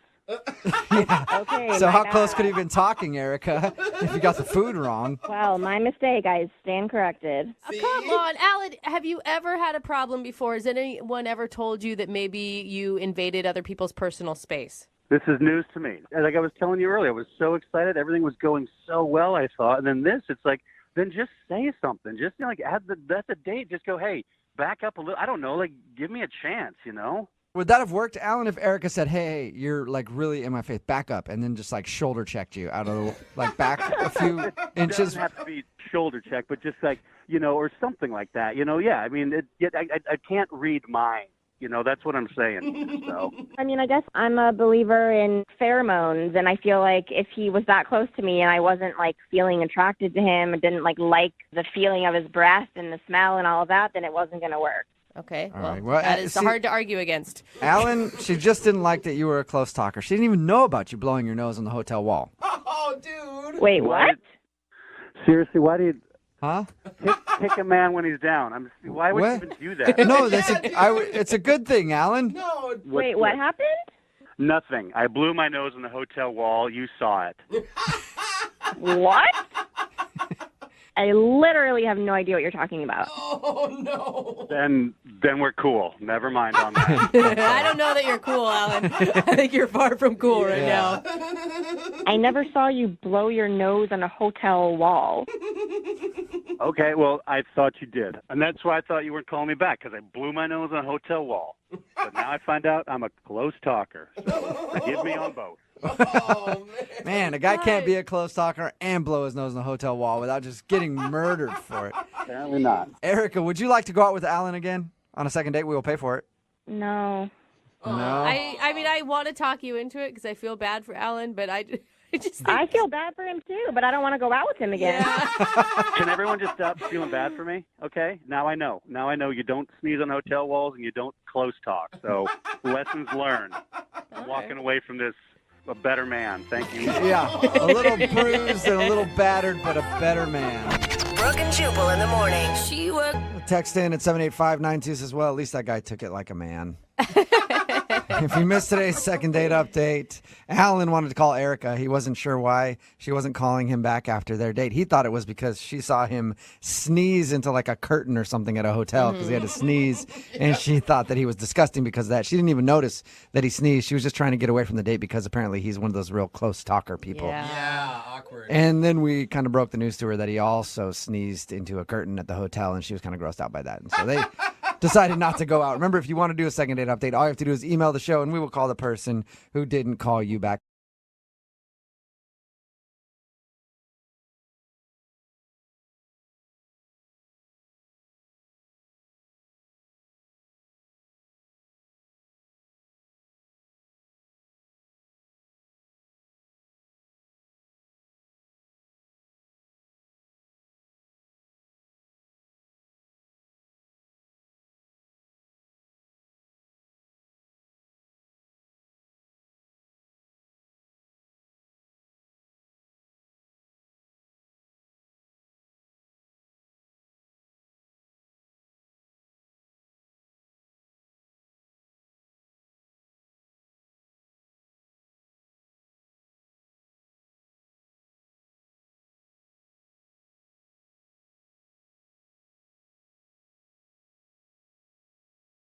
Moving 92.5. Second date update. Look, I'll admit, we're not the most wholesome show in morning radio.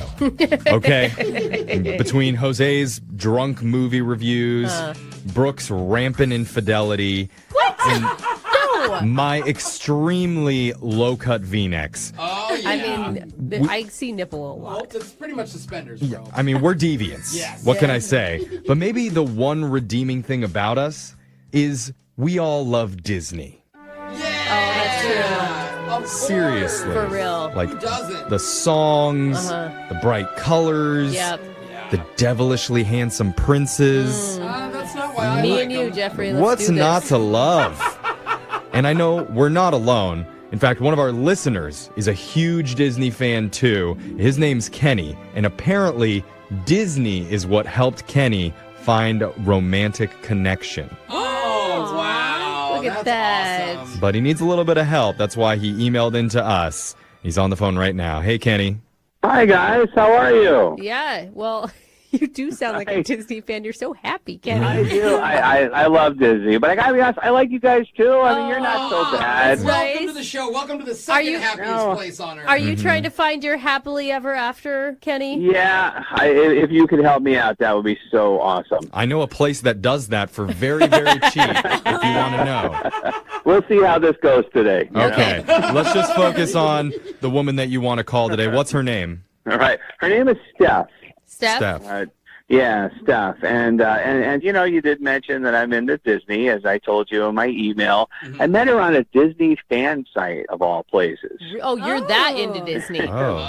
I feel like you can't call yourself a fan of anything anymore unless it's like you live that life. Unless you're on the site. Yeah. No, you know, it's not like it's a Disney dating, you know, it's a fan site, you know. And everybody's kind of nice, but occasionally there's like trolls that get on our site and they start posting like rude comments, you know. Well, you know what? Every Disney movie has a villain. And those 8-year-olds right. can be really vicious sometimes, so I understand. What happened? So this guy makes a post and he says that people without kids should be banned from going to the parks. You know. Oh, that's ridiculous. It's for all ages. Exactly. And that's what I said. You know, I clapped back and I just said, look, you know, Disney is for everyone. You know, I don't have kids. And I go to the parks all the time. I even posted, I said, look, going to the parks without children is amazing. Oh, I bet. I never thought of that. You tell him. Yeah. I mean, you don't have to do that stupid teacup ride ever. No. You move through the park so much faster. You don't have to spend a bunch of money on souvenirs and extra food and stuff. You don't have to carry a lot. Well, and getting on rides must be awesome because normally when I'm with my family, it's like, oh, you need how many? 5? Okay, wait for the next one. I know. Yeah. You can just hop on. Yeah. I know, exactly. And sometimes you even get to cut up front. But, you know, I see these parents, and I got no problem with people with their children, but they're pushing a stroller and they're carrying all their stuff for their child, you know. And, I mean, I feel like we're kind of derailing. Like, we understand how adamant you are. Where do you meet this woan? Where does she come in? Sure. So I commented, you know, I'm defending going to Disney, and she actually saw that and messaged me, and she was like, hey, way to put this guy in his place. She actually called me a Disney prince. Oh, wow. She's on brand. I know, and so I thought that was kind of cute. And so, you know, we had a little side conversation, and eventually we exchanged our Instagrams, and we started messaging back and forth. Okay. And after messaging so often, I decided to ask her out. Did you take her to Disneyland? Not yet. I don't have that kind of budget. Oh, okay. So I thought it'd be kind of cute. There's a mall nearby that I know has a Disney store. So I thought it'd be cute if we met up at the mall and went to the Disney store, browse around. Did she like that idea? She did, and she picked up this stuffed Lilo doll, you know, from that movie Lilo and Stitch. You know? Mm-hmm. And she said, "Oh, I love that movie. You know, and I always wanted one of these." So I thought it'd be kind of cool. I bought it for her there. Nice. She was really happy about that. And it's always cute because, if the relationship works out, you have a memento from your first date. Mm-hmm. That's right. And if it doesn't work out, you have something to destroy to help you get over it. That's good, Jeffrey. Mm-hmm. It was just a sweet, sweet moment. Yeah. At the end of the night, I took her to her car and said goodnight. I went in to kiss her goodnight. I thought we had a good time. And she kind of backed away from the kiss, but she gave me a big, solid hug. And then he said, would you like to hang out again? And she said, yeah. This was about a week and a half ago or so. And I haven't heard from her, you know. All right, Prince Charming. You just hold on a second. We're going to play a song. We'll come back. We'll call Princess Steph for you. Oh, I like her. And we'll see if we can get that glass slipper to fit, okay? Awesome. Thank you. I meant that in a totally platonic way, okay? Felt like I promise. or something. No, just a date. We'll find out. Hold on. If you're just tuning in for the second date update, we're talking to Kenny, who's a big Disney fan. Yes. Very big. And he took out Steph, who's a fellow Disney lover, on a romantic Disney date. They went to the Disney store at the mall where he bought her a Lilo doll. He even got a hug towards the end of the night. But, you know, it's funny, Kenny, I rarely do this. I was looking back at your email, though, and there's something you wrote there that you didn't bring up in the first part. Uh-oh. And you mentioned in the email that you sang this song that's playing right now to each other at some point during the date. Is that true? So cute. Really? Yeah, it was a little embarrassing, but you know, sometimes just break out in song. We love these songs so much, and we were at dinner, and when they brought the dessert, I just started singing "Spoonful of Sugar" from Mary Poppins. Will you sing it for us? Just a spoonful of sugar helps the medicine go down. Yeah. Yeah, and she started singing with me, and we just had a blast. I mean, people were staring, obviously. People were staring at us. But really makes you Jose happy. is so into this. Yeah. He's so happy right now. I just feel great after hearing that. Yeah, I mean, it's incredible. It's fantastic. I'm with you. I think Disney is great, and I can get down on some Aladdin just like anybody. But I think maybe Down on Aladdin. Yeah. What do you- Okay. or The Little Mermaid, whatever. I like Disney. It's just, do you ever feel like maybe this was a little bit overboard and it was so Disney that it just came off as childish? I don't think so. I mean, the way she and I were talking, she was right there with me. She said she's just as much a Disney fan as I am. I mean, when you connect with somebody on that level who likes Disney as much as you do, it's just awesome. Yeah, okay. Good for you. Well, let's try and connect with Steph on a phone level. So I'm going to dial her right now, and we'll try and get you your second date update, okay? Try not to break into song, okay, when we're talking to her. Do it. No, you guys, stop. Can I sing Lady in the Tramp? No. Just wait till we talk to her first, and then maybe you can jump in, okay? Okay. All right, I'm down the number now. Here we go.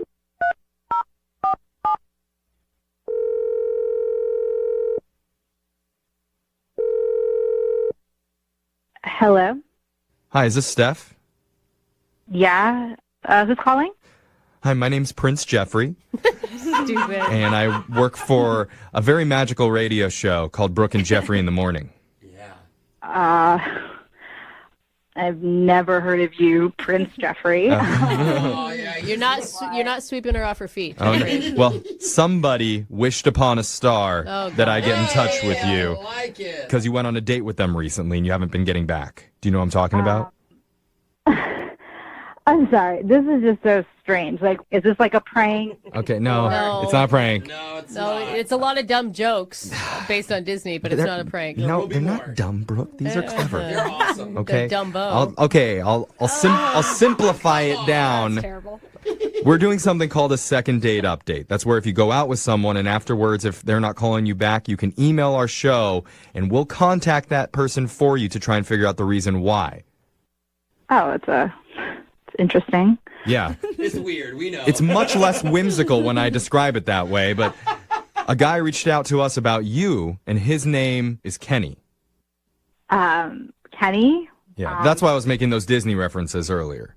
Well, that definitely makes sense. That's weird that he contacted you guys. Well, the reason why he reached out to us is because he had such a great time going out with you, but he doesn't know why you've been ghosting him. I'd rather, not get into it. I mean, it's going to hurt his feelings, and I'm trying. That's really not the Disney way to be hurting other people's feelings. Oh, that's sweetie, very not the sweet. Disney way.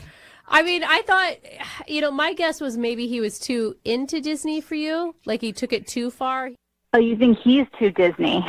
Oh, that's not the case for you? You guys are kind of funny. What? Kind of. Hold on. What do you mean by that? Look, you know what? If he's ready to hear it, you can tell him this. Okay. He is a Disney.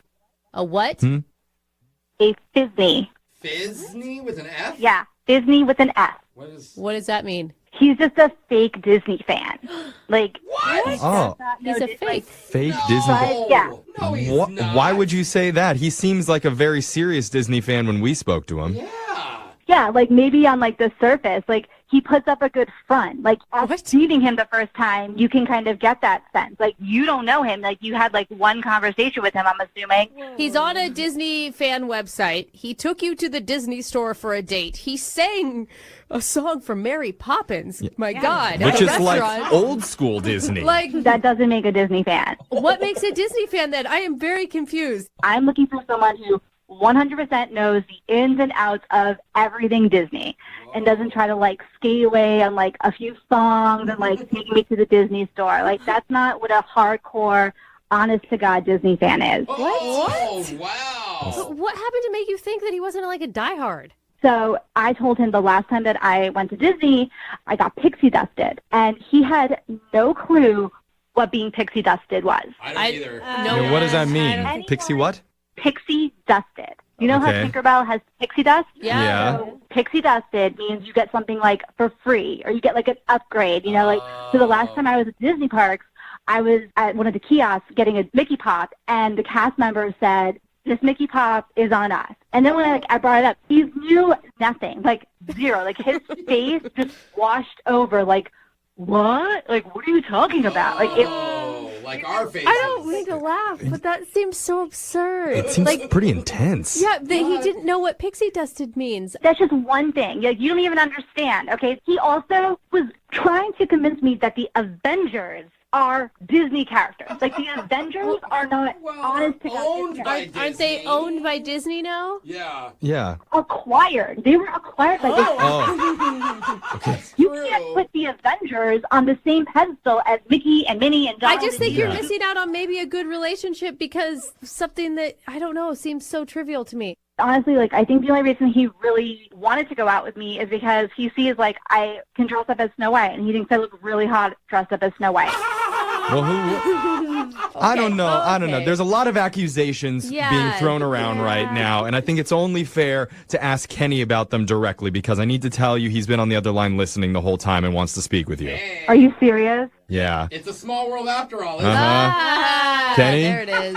I cannot believe that it was because I didn't know about pixie dusting. That's why you've blown me off. Kenny, it's not just pixie dust, dude. It's the Avengers. It's the fact that you didn't realize that there were different castles at different Disney parks. Like, Wait, hold on. What does that mean? I thought they were all the same castle. Me too. which they are not, first of all.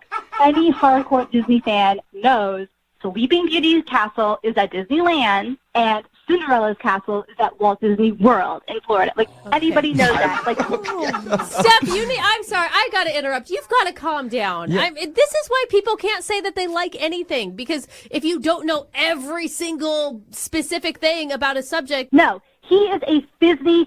He's fake Disney. It's Disney. There is no. You don't deem yourself a Disney fanatic and then come at me with not knowing the castles and talking about all the Marvel characters. Like, that's not how it works. But Steph, isn't this behavior and the way that you're talking, isn't that not very Disney-like? I think it's very snooty. No. I think That's like a cuss word in the Disney world.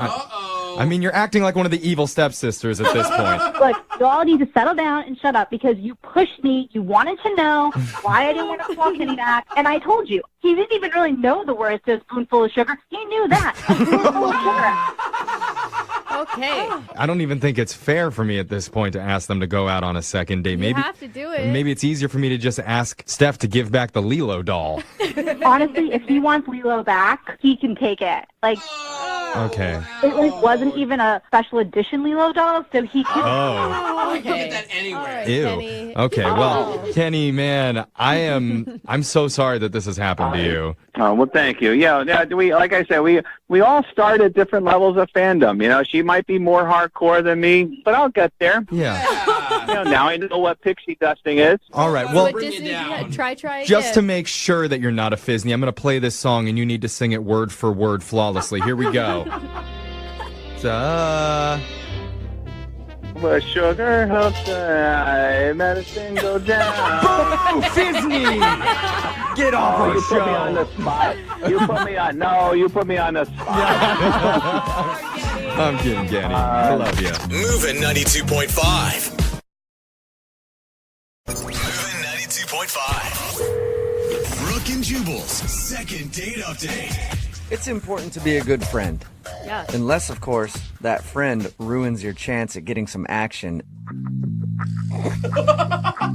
Then you should cut them out of your life. That's what I think. And in today's second date update, that's exactly what it sounds like happened to Jay, who's on the phone right now. Jay wants to call a girl named Michelle, and she's not calling him back after one of his friends apparently ruined his date. Uh-oh. How you doing, Jay?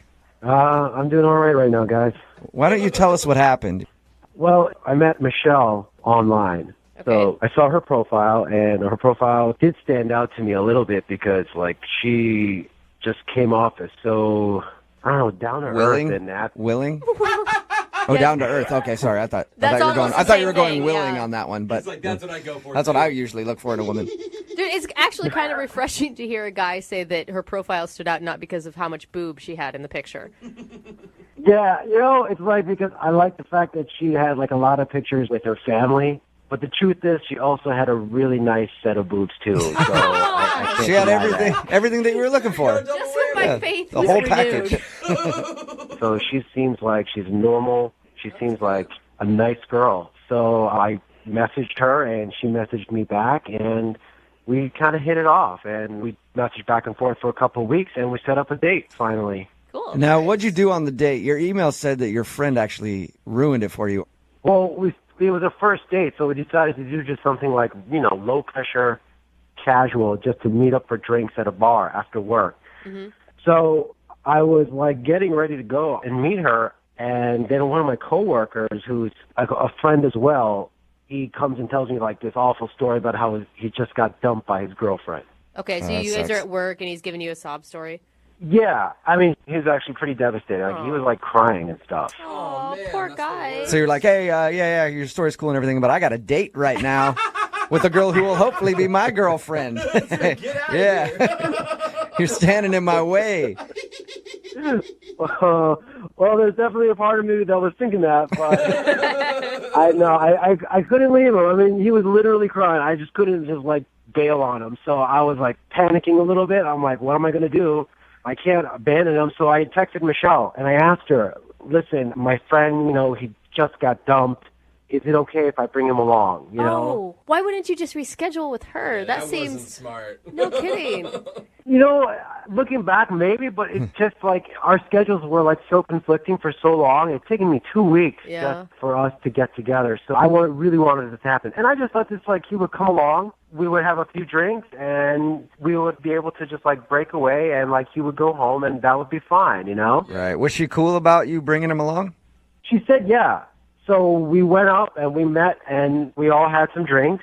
And every time I thought we were going to break away and pull the cord and... Ditch the single loser. Get rid of that chump. Get rid of the third wheel. Yeah. Just like he was, he just kept breaking down. Like we could not, it's horrible to say it, we just couldn't shake him. So he was like crying when you guys were out drinking. He was sobbing, yeah. And at this point he was kind of like this whimperish sobbing. I mean, what do you do? That's awkward. Was she trying to comfort him too? She was just trying not to say anything that would make things worse.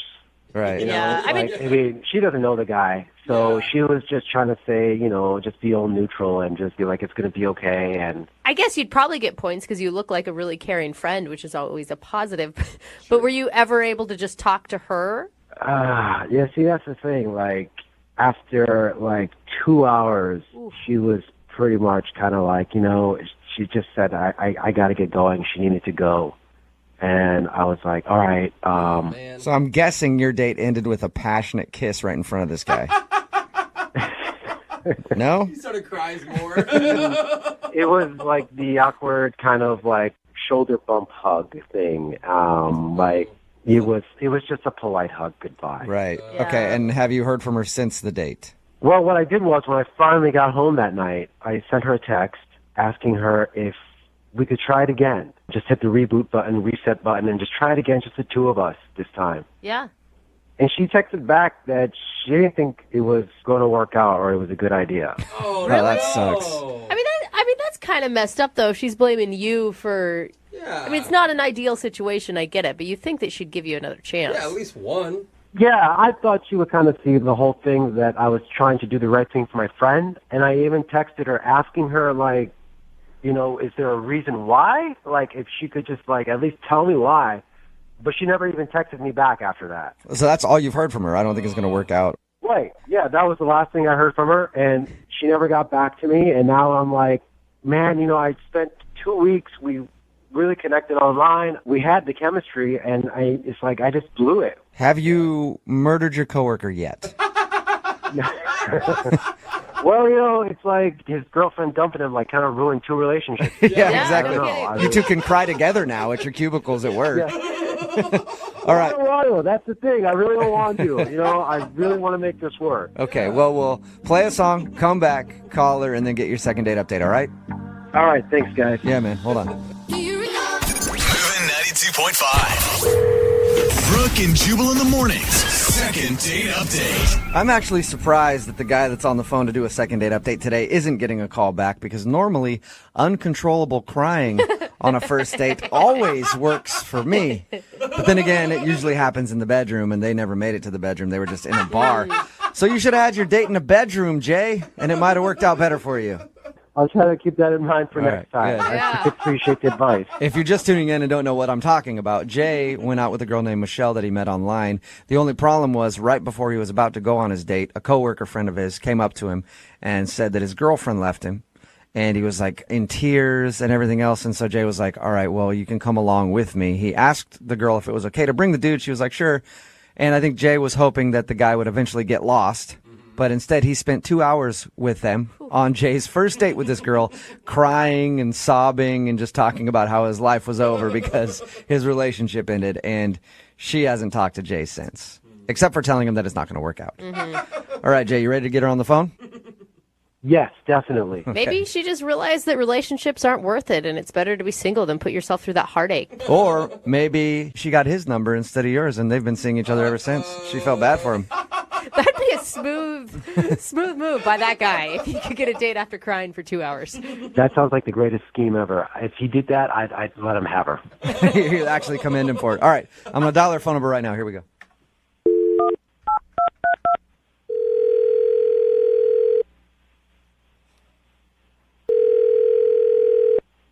Hello? Hi, can I speak to Michelle, please? This is Michelle. Hey, Michelle, how are you? This is Jubal from Brooke and Jubal in the morning. Brooke and Jubal, like the radio show? Yeah, just like that. How are you?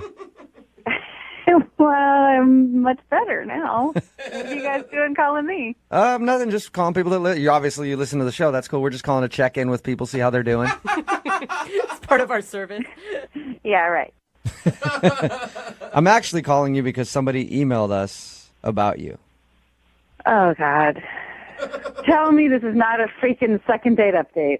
I'd love to do that, but it is a second date update. Oh, God. And you recently went out with a guy named Jay. Oh, my God. You're calling me about Jay? Yes, I am. Jay emailed us and told us about your date. Said that it was really awkward because his coworker came along. And then after the date, he texted you like, hey, I'm sorry about that. We should try it again. And you texted him back that you weren't interested. Yeah, that's... I can't believe that he told you all that. Well, he obviously liked you a lot and wants to see you again. Yeah. So what's the reason that you told him it wouldn't possibly work? Well, he told you how the friend came along, right? Yes, he did. He said his coworker showed up and cried pretty much the whole time. Yeah. Is that not enough? So is that the only reason that you're not calling him back, because of his coworker? No, the coworker cried the whole time, and to comfort him, he started saying horrible things about the girl. I mean, she wasn't even there to defend herself, and he's like, well, you know, she was kind of fat, so you can do better. I mean, wow. I was there. He was trash-talking his coworker's ex? Yes. He was like, oh, you can do better. I mean, she has a nice set of boobs, but that's all. And he was saying this in front of you, and what were you doing? I was like, yeah, I hope it gets better for you. There's more out there. But can't you give him, I mean, you could throw him a bone on that one. It's not like you've never comforted a girlfriend by talking about what a loser her ex was. Bro talk. On a date? I wouldn't say that. Circumstances were bad. I wouldn't say that in front of another girl. I'd be like, oh, dude, she's a waste. Saying horrible, like she had man hands, you don't want her. I mean... And then the part where I was like, okay, I need to leave is when they started asking me for friends, because the best way to get over someone is to get under someone else. So he was asking if you had any friends that his buddy could hook up Hey, with. can you call somebody and get them here right away? Oh, my God. So that maybe he can sleep with someone? Really? Yeah, that's when I was like, okay, I'm going to see you later. He actually asked you if you had a friend that would sleep with him. Yes. And could I get them on the phone right now? Oh, my God. What was your response to that? I was horrified and disgusted, and I tried to extricate myself from the situation and said I need to leave. Was there, like, anything enjoyable about the date? I mean, it was funny on the outside. I'm glad I wasn't, emotionally involved at that point. Did you ever for once think about a friend, you're like, oh, I bet you she'd do it, and then almost call them? No. No, not at all. Can't even go there. Okay. Yeah. So, Michelle, I know that it sounds like you're a listener to the show, and I don't know how many second date updates you listen to, but maybe you forgot that Jay is actually on the other line listening right now. No, I figured that was coming. I'm glad that he got to hear all that. Oh, okay. Jay? Well, You there? Yeah, I'm here. pretty harsh recap, Jay. Listening to what she just said, I can't believe she's like saying this kind of stuff. I I can't believe that I was on a first date with you and you solicited one of my friends for sex. Or tried to. No, that's not what I did. That's not what I did. I was consoling my friend. That's what I was doing. It's called consoling your The friend. way you went about it was not in a nice way. You have to know your audience, and I was there. It wasn't just the guys talking. And I'm glad that I got to see that side of you before I ventured in on a real date. So, Wait, haven't you ever had a friend who just got dumped? I mean, haven't you ever broken up with the guy? yes, and we go Haven't get you ever ice been cream, dumped? and we watch a sad movie, and I say, oh, sweetie, it'll get better. There are better ones out there. Just wait a minute, though. But, like, you're telling me you've never had, and you don't know any of your friends who've ever had a casual, just a hookup after breaking up just to feel better about themselves? You tell me. You might end up doing that, yourself. but you don't go on a first date and ask your date to help you on that venture. I was just trying to, like, get you involved so you didn't feel left out. That's You all. were trying well. I did not feel left out, so thank you. Don't you just want to maybe apologize, though, and just say the timing was bad? No. I mean, this is like, we got to be realistic. She knows what's going on out there. I mean, don't be such a prude. Okay, well, you're being a jackass, and I don't want to have anything to do with you. We're not made for each other. Great. And you were just a jackass, so I hope nobody goes out with you ever again. Yay. Well, this would be a perfect time for me to ask. Michelle, would you like to go on a second date with Jay? Let me think. No. No. Are you sure? I'm very sure. Thanks so much. Okay. Michelle, do you have a friend who's a little loose on the moral side that would want to go out with him? Well, you guys seem very loose on the moral side. Why don't you jump on in there? All right. She has a Hey, point. Jay, I'm sorry you didn't get a second date, but it is like you just went through a breakup, and I will sleep with you to help you feel better. Oh my God. I'm going to have to say that that's a no. Oh, that's too bad. You just got rejected. I just man. got turned down, too. What a second date. Everybody's getting turned down, and nobody's getting laid over it. Brooke and Jubal in the morning. Quick word of advice for all the gentlemen out there dating. If you're out on a date, do not badmouth women the whole time. And then ask your date if she has a friend who's pretty easy and would hook up with one of your friends. Isn't it weird that you I have shouldn't to have actually to say that. Yeah. I should not have to say that, but unfortunately I Yeah. do. It's Brooke and Jubal in the morning. I'm talking about today's second date update. This guy, Jay, wanted us to call a girl, Michelle, that he went out on a date with. The problem with his date was that right before he was going on it, one of his buddies that he works with came up to him, pretty much sobbing, heartbroken. He had just broken up with his girlfriend, and it's like right before he was leaving. So he asked his date, hey, can I bring my coworker along? He'll just be there for a little while, and then he'll go on his way, but he's having a tough time. And she was cool about it. She was like, sure, bring him along. Well, it turns out, after we got her on the phone and she told us the story, that during that time, while they were trying to console his coworker, he actually was just like bad mouthing the guy's ex-girlfriend, like saying horrible things about her in front of this girl. And then also stopped to ask the girl that he was on a date with if she had a friend who was, you know, easy enough and willing to sleep with this dude in order to help him get over his girlfriend. Like, hey, you know the best way to get over somebody is to hook up with somebody, right? So do you have any friends out there who might just, you can call them up right now, they'll come over to the restaurant, they can go to the bathroom real quick and get things done? And I like how- surprisingly, she didn't like that. Yeah, I mean, it wasn't a look into what could happen if they ever broke up or anything, or how he handles his own relationships, you Not know? at all. He's gonna call her fat and everything. Right. He didn't understand why she didn't want to go out with him again. But a lot of people texting in at 78592 understand exactly why she didn't want to go out with him again. Remember, if you want to go out with somebody, if you've been out with somebody and they haven't called you back, just email the show, Brooke and Jubal at moving925.com. We will call the person who didn't call you back.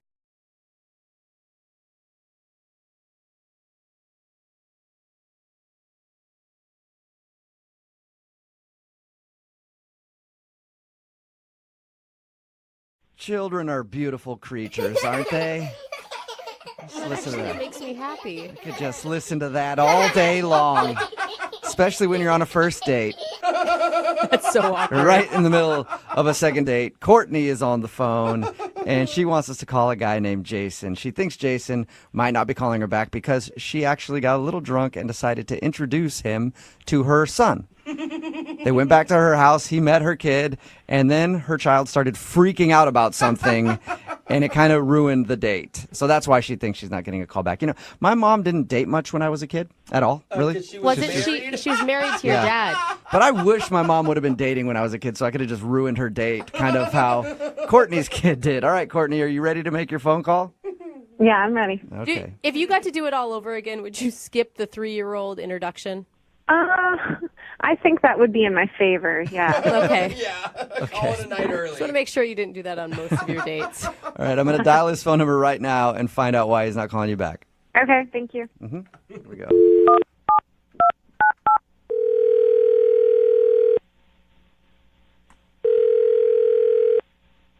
Hello? I was looking for Jason. Yeah, it's Jason. Is this? Hey, Jason, how are you? My name is Jubal, and I host a morning radio show called Brooke and Jubal in the Morning. Okay. What? Sorry. My name is Jubal. What is this about, please? Well, actually, one of our listeners emailed us about you and asked if I could get you on the phone and ask you a few questions. Wait, so this is the radio program? Yes. And somebody who listens to our show emailed and asked if we could get you on the phone. Okay. And it's about what? It's about a date that you went on recently. He's like, this just keeps getting stranger. I know it's weird. It's Yeah. a segment we do on our show called The Second Date. So you recently went out with a girl named Courtney. Oh, man, okay. Yes, I did go out with a girl named Courtney recently. Okay, cool. So we got the right Jason on the phone. Well, Courtney's wondering why you're not getting back to her after your date. Wow. So she called the radio. Yeah. I'll tell you what she told us. Courtney said that you guys met on a dating site and went out and had a fun time drinking and talking. And then at the end of the night, you went back to her house and ended up meeting her kid. Right, yeah. Yeah, that happened. And I was a little surprised by that. I knew from her profile that she had a kid. Yeah. So I was cool with that, but I didn't expect to be, asked back to meet the kid. Yeah. She knows. She even knows that was kind of a weird move. She said she was a little drunk when she suggested that you go back there and meet the kid. And then she told us how her son freaked out. Yeah. It was pretty rough. She had warned me about him. She had said he could be a handful. And so, but to be honest, the way he threw the tantrum that he threw was pretty it was pretty intense. It was an 11. Okay. It was an 11 on a 1 to 10 scale. Do you have much experience with toddlers at all? I don't have any kids of my own, but I have cousins and brothers and sisters who have kids, so I got lots of nieces and nephews. So it's great to be the cool uncle. Okay. But so you could understand. I mean, late at night, the kid's gonna have a tantrum. It's tired. Yeah, I get it, and I'm good with kids too. So that was a little weird, but I probably wouldn't say that was the reason I didn't contact her again. Is there a reason, or did you just not really like the date? For her sake, I probably don't want to mention it on the radio because I don't think she'd like that. I mean, I know she called you, but... Yeah, but if it's for her sake, she's the one that agreed to do the second date. And everybody knows when you do a second date, you might hear something that you don't want to hear, and you have to be willing to have it aired out on the show. So she knows that. Yeah. All right, so I should just put her on blast, huh? That's what she's asking for. She would love it, actually. All right, well, she's dealing with Adam, I think was his name, and that took a while. It was an event. and so I'm trying to, keep myself entertained, looking at magazines or whatever, but I had to go to the bathroom. So I'm not trying to snoop or anything, and it looked like through the bedroom door there was a bathroom that way, and so I went through that way. But in the bedroom, asleep in a crib is like a newborn baby. What? We talked all night, and I feel like I got to know her really well, and she really opened up to me. And so now I found that she also has a newborn baby that she hasn't told me about. Wait, she didn't mention at all that she had a newborn child. She said she had one Not at all. Not once. She didn't mention that to us either. What? I was completely shocked. I was like, I don't know what to do. I gotta get out of there. So she had a secret kid? Secret baby? Yeah, she has a secret kid. Who has a secret kid? And you're sure? I mean, you're sure it wasn't like the babysitter had a newborn and the newborn was sleeping in the back room or something? No. That babysitter was not old enough to have a newborn. And clearly, she sent the babysitter home, so... Oh, yeah. Yeah, that's right. So she had a secret baby. Why would she be Did you ask her about the secret baby? I know I didn't ask her about the secret baby. At that point, when there's a secret baby, I'm just like, I'm out. Yeah. But why would she tell you about the one child and not the second child? Obviously, she's got a favorite. You can meet my 3-year-old, but my newborn, not very cool. It's not productive. Yeah. I really like it. Gotta say. Okay. That is weird. understandable. If somebody had a secret baby, I'd be a little wary of dating them too. Yeah, I was blown away. Maybe she just, I don't know. Like, the only thing I can think of is, like, maybe she was just worried that the baby had happened so soon that would scare you off. But she wasn't worried about me meeting her 3-year-old that soon. I don't know why the baby would be that different. I mean, I guess it means that there was a baby daddy more recently than 3 years ago. That's what I'm saying. But Speaking of secrets, like secret babies and such, I have a secret. Courtney is actually on the other line listening and would like to talk to you right now. Right. No, seriously. I'm serious. She's on the other line. Are you serious? She's on the phone? Yep. Secret babies and secret phone calls. That's what we're all about here. A lot of secrets. Wait, what So the heck were you doing in my bedroom? You did not ask to go in there. So you set this whole thing up on the radio. Yeah. You thought it'd be a good idea to have this conversation this way? I wanted to talk to you and figure out what was going on, and you were not answering me. Well, I wasn't answering you because you were a liar. I don't want to go out again. I'm not a liar. It's not what you think. It's not that at all. Why didn't you? It's not? Wait. So did I not? Am I imagining the baby or? You are not imagining the baby, but that is not my baby. What? It's somebody else's baby? Whose baby is it? It's a friend of mine. She's another single mom, and we share a babysitter sometimes when we go out. Oh, okay. That makes total sense. So it's your friend's secret baby. It's not a secret, I think is the point, Jubal. It's a normal baby. No, it's a secret baby. Wait. Okay, so Courtney, then why didn't you tell me about it? Why would you need to know that my friend's baby was sleeping in the other room? I mean, you weren't supposed to go in my bedroom. Why were you going in my bedroom? Because I had to pee. We were drinking all night, and so I had to use the bathroom, and that's the one I found. It was the closest one. Well, it wasn't the bathroom. That was my bedroom. The bathroom was right next to it. The bedroom, bathroom, it doesn't matter. You have a second kid that you didn't tell me about, and that's nuts to me. Why didn't you tell me that? Dude, that is not true. I just told you the truth.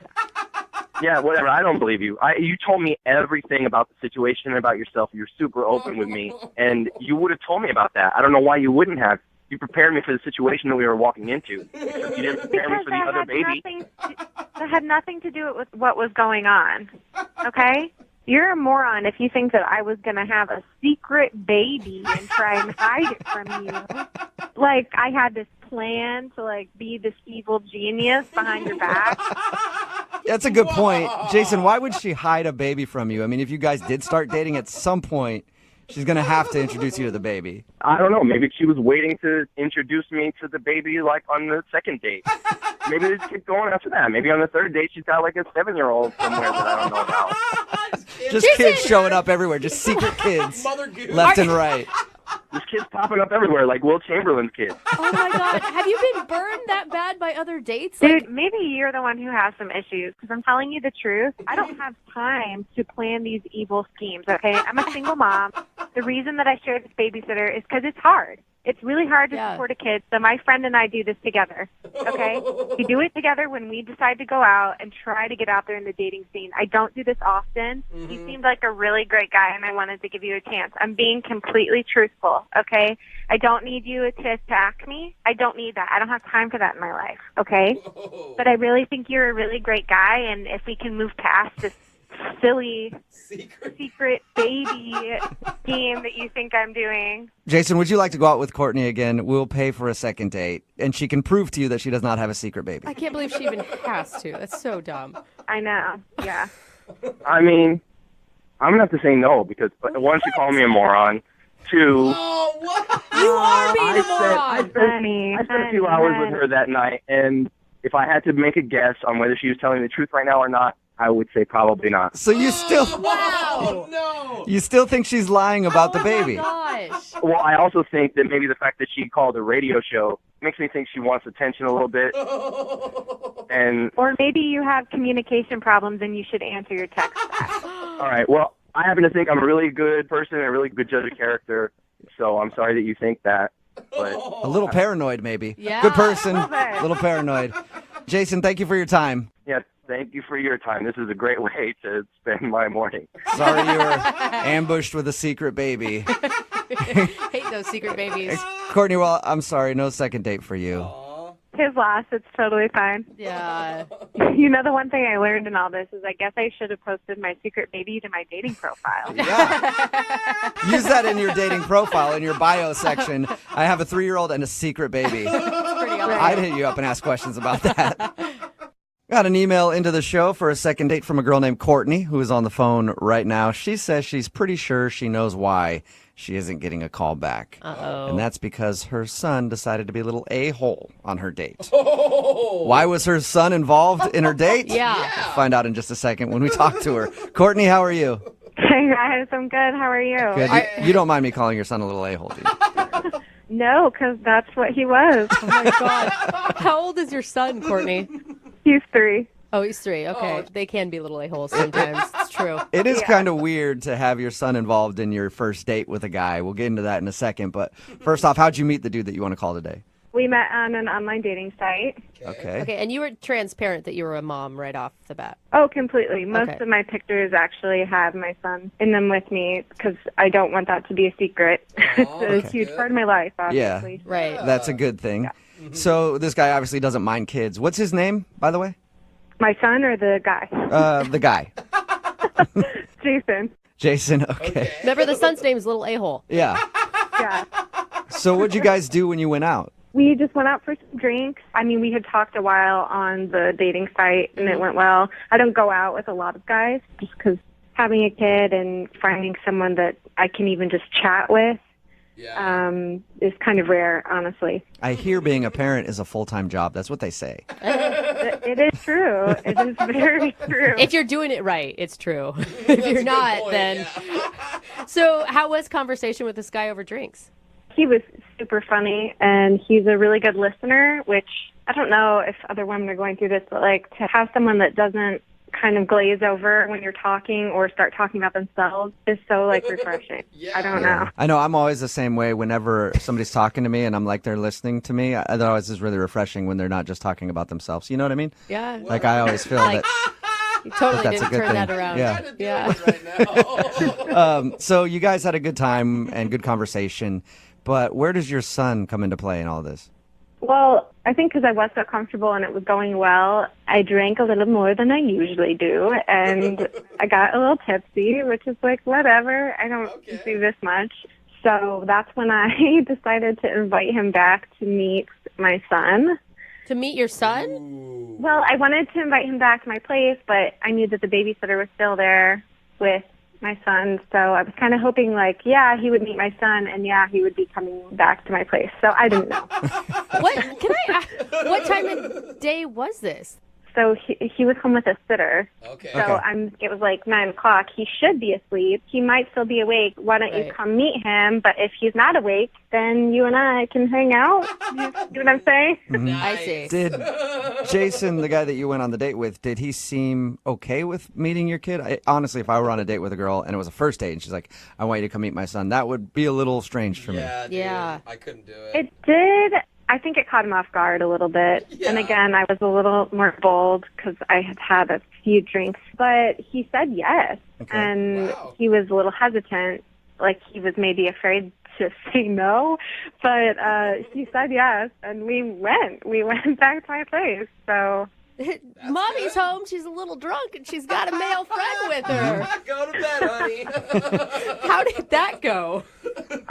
It was not great. Adam, my son, was still awake, and he broke a toy or something and wanted me to fix it, and it was like broken. It was completely busted. I couldn't fix it. I needed him to go to sleep, and then he just went ape and freaked out.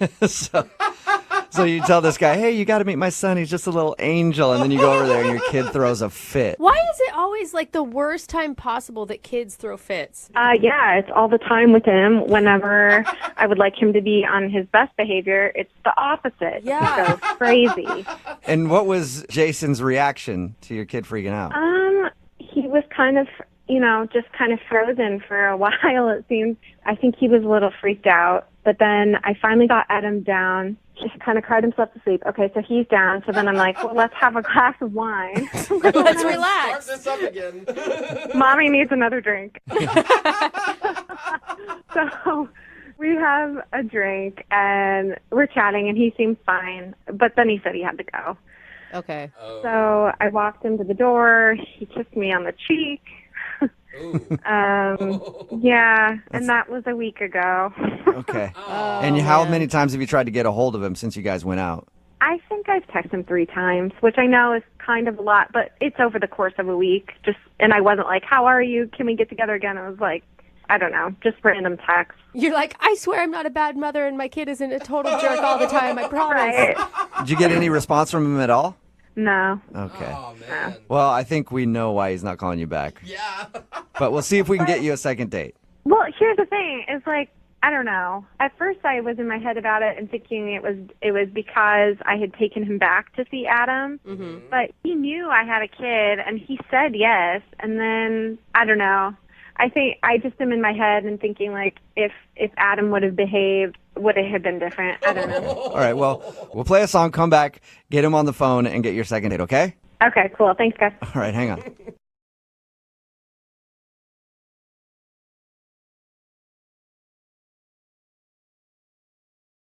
Are you single and feeling out of the loop? Put away that mouse and get out of the house. Join In the Loop, Seattle's brand new activities club just for singles. Go to intheloopsingles.com today. Moving 92.5. Brooke and Jubal's second date update. We get a ton of emails into the show asking us to do second date updates for them. By the way, if you want to do a second date update, all you have to do is email the show, Brooke and Jubal at moving925.com, and we will call the person who didn't call you back. But I'm really excited to talk to the guy who's on the phone today because his email is a little different than most. Most of his email was about how big of a fan he is of me. And when you email something like that, just gushing about what a big fan you are, I can't help but respond to that email and go, absolutely, we can do a second date update for you, because it really just makes you feel kind of warm and cuddly inside. Hey, Nick. Hey, dude. Hey, man. How are you?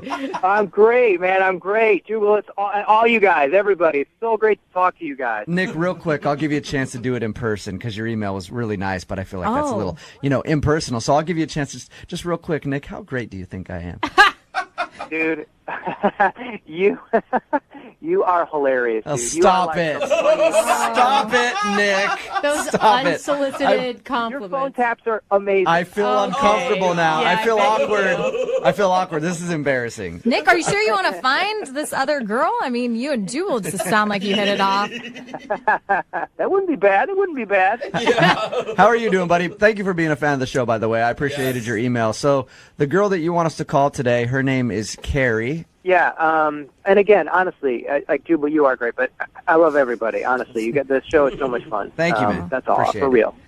Yeah. So, Carrie is this girl, and I met her online, and we went back and forth and talked, and then we set up a date. And actually, I made some reservations at a really nice restaurant, and told her about it, and we were all set.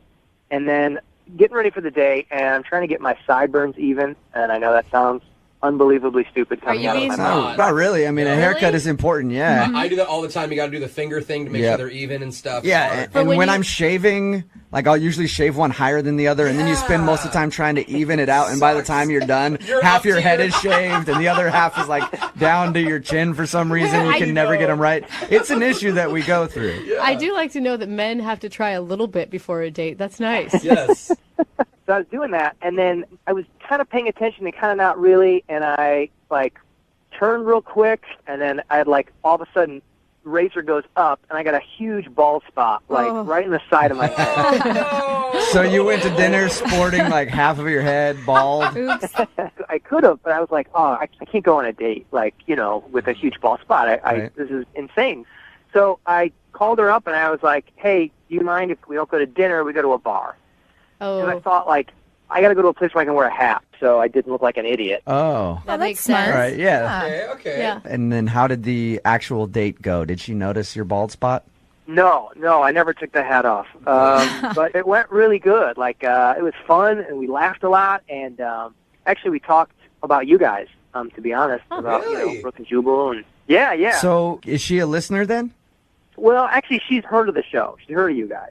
Okay. I only ask because I don't want to call her and get her on the phone for the second part of your second date update, and then she's going to start raving about how great I am, too. That's the There's concern. only so much of that I can handle in one day, Nick. Actually, I'm asking because is she going to be very familiar and know that you're on the other line Yeah. and call you up? I mean, I don't know, but I'll be honest. Like, I talked a lot about second date updates. Like, I talked about the one, and dude, this was so funny. But when the girl in the back seat of the car, Yeah. Nick, is this just is this whole thing just a huge setup so that you can be on our show? Yeah. Is the girl real? I know. It seems like it, and it's really. I mean, I'm glad. Part of me is glad that I'm doing this, but the other part of me is like, oh man, I'd really like to have somebody. Okay. So it's cool that you can be on the show, but you'd rather not be on it in a second date update. Exactly. Okay. So conversations seem to go all right on your date. Yeah. Any weird things that happened? How'd the end of the night go? Did you get a kiss or anything? It was good. No. We just hugged, I didn't even go in for the kiss. And then emails and texts and subsequent, like, next couple days and no responses. And, I really had a good time. We laughed a ton. It was really fun. And I think that maybe the reason why she's not, like, getting back to me is because, like, I changed it up last minute and she probably thought I was, like, didn't care or being cheap or didn't think she was worth it. Yeah, because you went from a classy place to a bar, right? Yeah. I can maybe see that happening. Some girl like, oh, well, he was going to take me to the most expensive restaurant in town, and now he's taking me to a dive bar. Did you try and offer up any explanation for that, or did she ask you about it? No, she didn't. And I just said, like, I thought this would be more fun. I didn't want to tell her, like, I have a huge bald spot under my hat. Which may have been funny. I mean, did you get, like, what was the sense? Why do you think that she was disappointed? I have no idea. I mean, we had such a great time on the date. We laughed a ton. It was awesome. Okay. I really, I don't know. That's why I emailed you guys. How long has it been since you heard from her? A week and a half, 2 weeks. All right, so a good amount of time. Okay, well, we'll play a song, come back, call her, get her on the phone, and get your second date update, okay? Awesome. All right, hang on, man. If you want to listen to, like, some podcasts or something while you're waiting, go ahead and do that on our website, moving95.com. All right, hang on, man. Moving 92.5. Brooke and Jubal in the mornings. Second date update. If you're just tuning in for the second date update, Nick is on the phone with us. He wants us to call a girl named Carrie today. They met online, went out to eat at a bar, and actually spent some time talking about us because Nick is a huge fan of the show. And Nick, I got to tell you, I'm not only surprised that you're not getting a call back, but I'm also surprised that she didn't sleep with you right there on the spot. Because, as everybody knows, bringing up this show on a date is a huge aphrodisiac for people. I mean, we get text messages in all the time about people like, hey, I scored with someone last night, just mentioning your name. It happens. It happens, Nick. So you sure you want to call her back? Yeah, I want to see when we had a great time. I want to see what her deal is. Well, because any girl who you go on a date with and you bring up this show and she doesn't sleep with you sounds kind of like a to me. That is awful. I mean, I'm just going to say it, and it's the truth, and you need to hear it, Nick. And just to remind everybody, Nick was trying to trim his sideburns and accidentally shaved a hole in the side of his head. So he downgraded his date from a really nice place to a bar where he could wear a hat. But he thinks that she might have been turned off, thinking that he was like, you know what, you're not worth the nice restaurant that I already had planned. All right, Nick, I'm going to dial the phone number, see if we can get her on the phone, and then find out why she's not calling you back, okay? All right, cool. All right, here we go.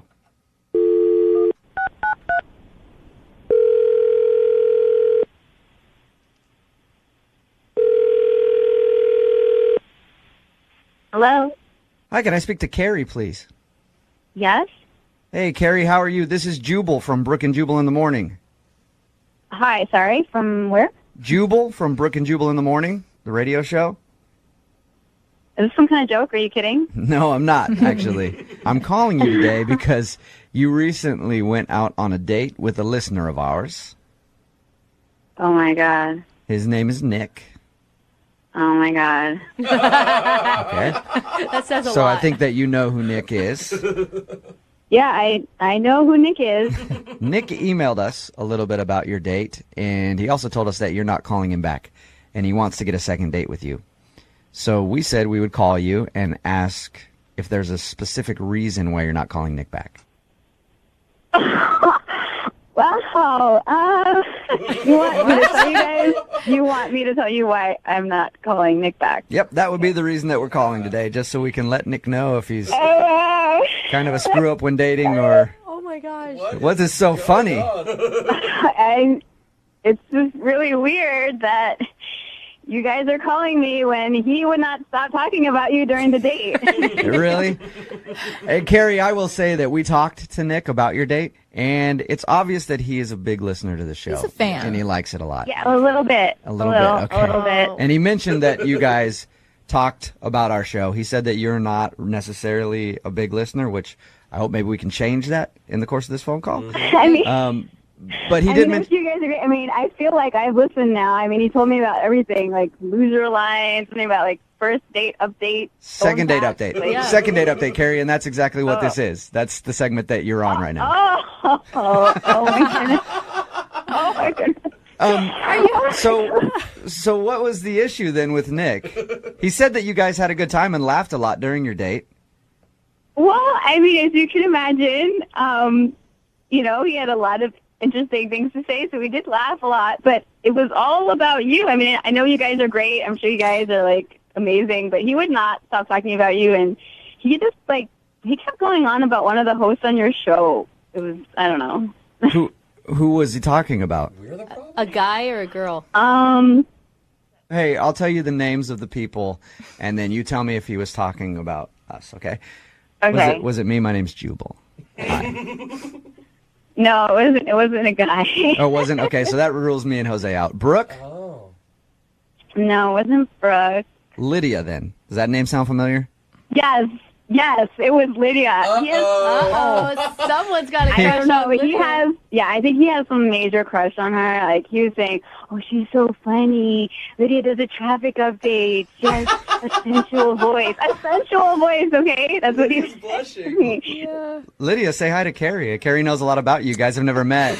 Carrie, this is Lydia. Hi, Carrie. I feel like I'm meeting the other woman. The famous Lydia. Hi. Oh my God. Well, you do have a sensual voice. I was going to That's say, very nice. I would like you to know that you also have a sensual voice. Yeah, you guys are bonding. Wow. Maybe the date's going to be between Wow. them. Well, I mean, this is actually significantly less weird than the date. Is that the reason that you're not calling Nick back, because he talked about our show and specifically Lydia the whole time? Well, it's just that, like, by the end of the night, I just felt like it's really obvious he should not be going out with me. He should totally be going out with Lydia. Was he like, did you feel like he was sort of stalkerish? I have to know. I don't know the stalker. She just seemed like in love with her. I mean, apparently, like, you guys don't know, so obviously he hasn't been calling the station, obsessing over her, in person, but I think he's in love with her. It was that bad, Carrie? I mean, it kind of was. It's just like if you got on a date with someone and they just, I don't know, keep talking about J-Lo or something. It was just a little weird. Look at Lydia. You got a comparison to J-Lo. That's Several awesome. lists down from Right. J-Lo, like the But- entire alphabet. I get your own it. point, though, Carrie. I get your point. If you went out with someone and they seem like whatever level of celebrity stalker they are, you'd be like, all right, this person has a creepy obsession with J-Lo or Lydia. Or talking about any other person on a date is weird, right? Yeah, that's kind of true. Yeah. Can I say something? Sure you can, Nick. Carrie, that's Nick. He's actually on the other line listening. Carrie, don't you think that you're kind of over-exaggerating a little bit?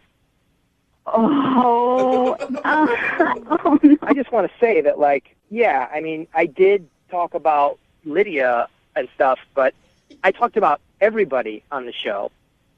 Nick, I'm really sorry, but it was really excessive. I don't think it was. I mean, I talked about, Lydia, yeah, and said she was great and funny and everything, but I also talked about Jose and Brooke and Jubal, and I talked about everybody. Lydia was the only one with the sensual voice, and it wasn't just what you said, it's how you said it. I mean, a person can tell. That is. I mean, it's like you had stars in your eyes. I thought you were like a little glistening tear in the corner. Like, it was really intense. I'm a big fan of the show. Okay, I was just telling you things that I liked. Hey, no, I mean, I respect that. Like, there's nothing. It's not that you did something wrong. It's just you kind of just revealed the truth. And I just think, like, just heart to heart, I think that instead of having the radio show call me, I think you should just be saying the same things you were telling me about Lydia, just straight to her. You know, I mean, like, everything you were saying about her Instagram pics and all this, like, you should just say it to her because... Nick, did you really bring up Lydia's Instagram on your date? Yes, but, I mean, it was just, we were talking about her, and then she didn't know, like, I just wanted to see what Lydia looked like, and it wasn't like that big of a deal. Nick, are you just embarrassed now that you got outed in front of Lydia? I mean, it's embarrassing that I think Carrie is blowing this out of proportion. Listen, this is the thing. It's like, I'm not even criticizing you. It's not that you did something wrong. It's just, it's really obvious, and maybe you just want to kind of look inside about what your feelings are, because I don't know you well enough to, like, make a judgment except only what I experienced, and I really think you love Lydia. Lydia's face is so uncomfortable right now. I know Lydia has a boyfriend, and I respect that. It's just a little weird to be constantly talking about someone you don't even know on the first date. I was just explaining to you how great the show was and how great I think everyone is. And I was just, wanting you to become a fan too. Yeah. And I think you're blowing it out of proportion. And I think, you know what, I think Nick is doing God's work by letting people know about our show, Carrie, so I can't really fault him. And I think that you should give him another shot. Carrie, would you like to go out with Nick again? We will pay for a second date. I'll even instruct him not to talk about the show if you want. I really appreciate it. You guys sound awesome. Nick, you're a great guy, but I think maybe for someone else, I'm going to have to decline. Like, maybe it's going to work out with you and Lydia. I wish you the best. Well, it's not over yet, you guys. Nick, would you like to go out with Lydia? Oh, gosh. We'll pay for a first date with you. And I know she has a boyfriend. Maybe she could bring him along. You guys all three could go out and hang out. Yeah. No. I mean, I respect Lydia too much. I know she has a boyfriend, and I don't want to, That's sweet of you, Nick. Plus, I would only agree if Carrie was there, because threesome's not awkward enough. I want all four of us. You want all four of them? Nice. I want all four of us there. Yeah, you have turned to leave. Yeah, I have. Brooke and Jubal in the morning.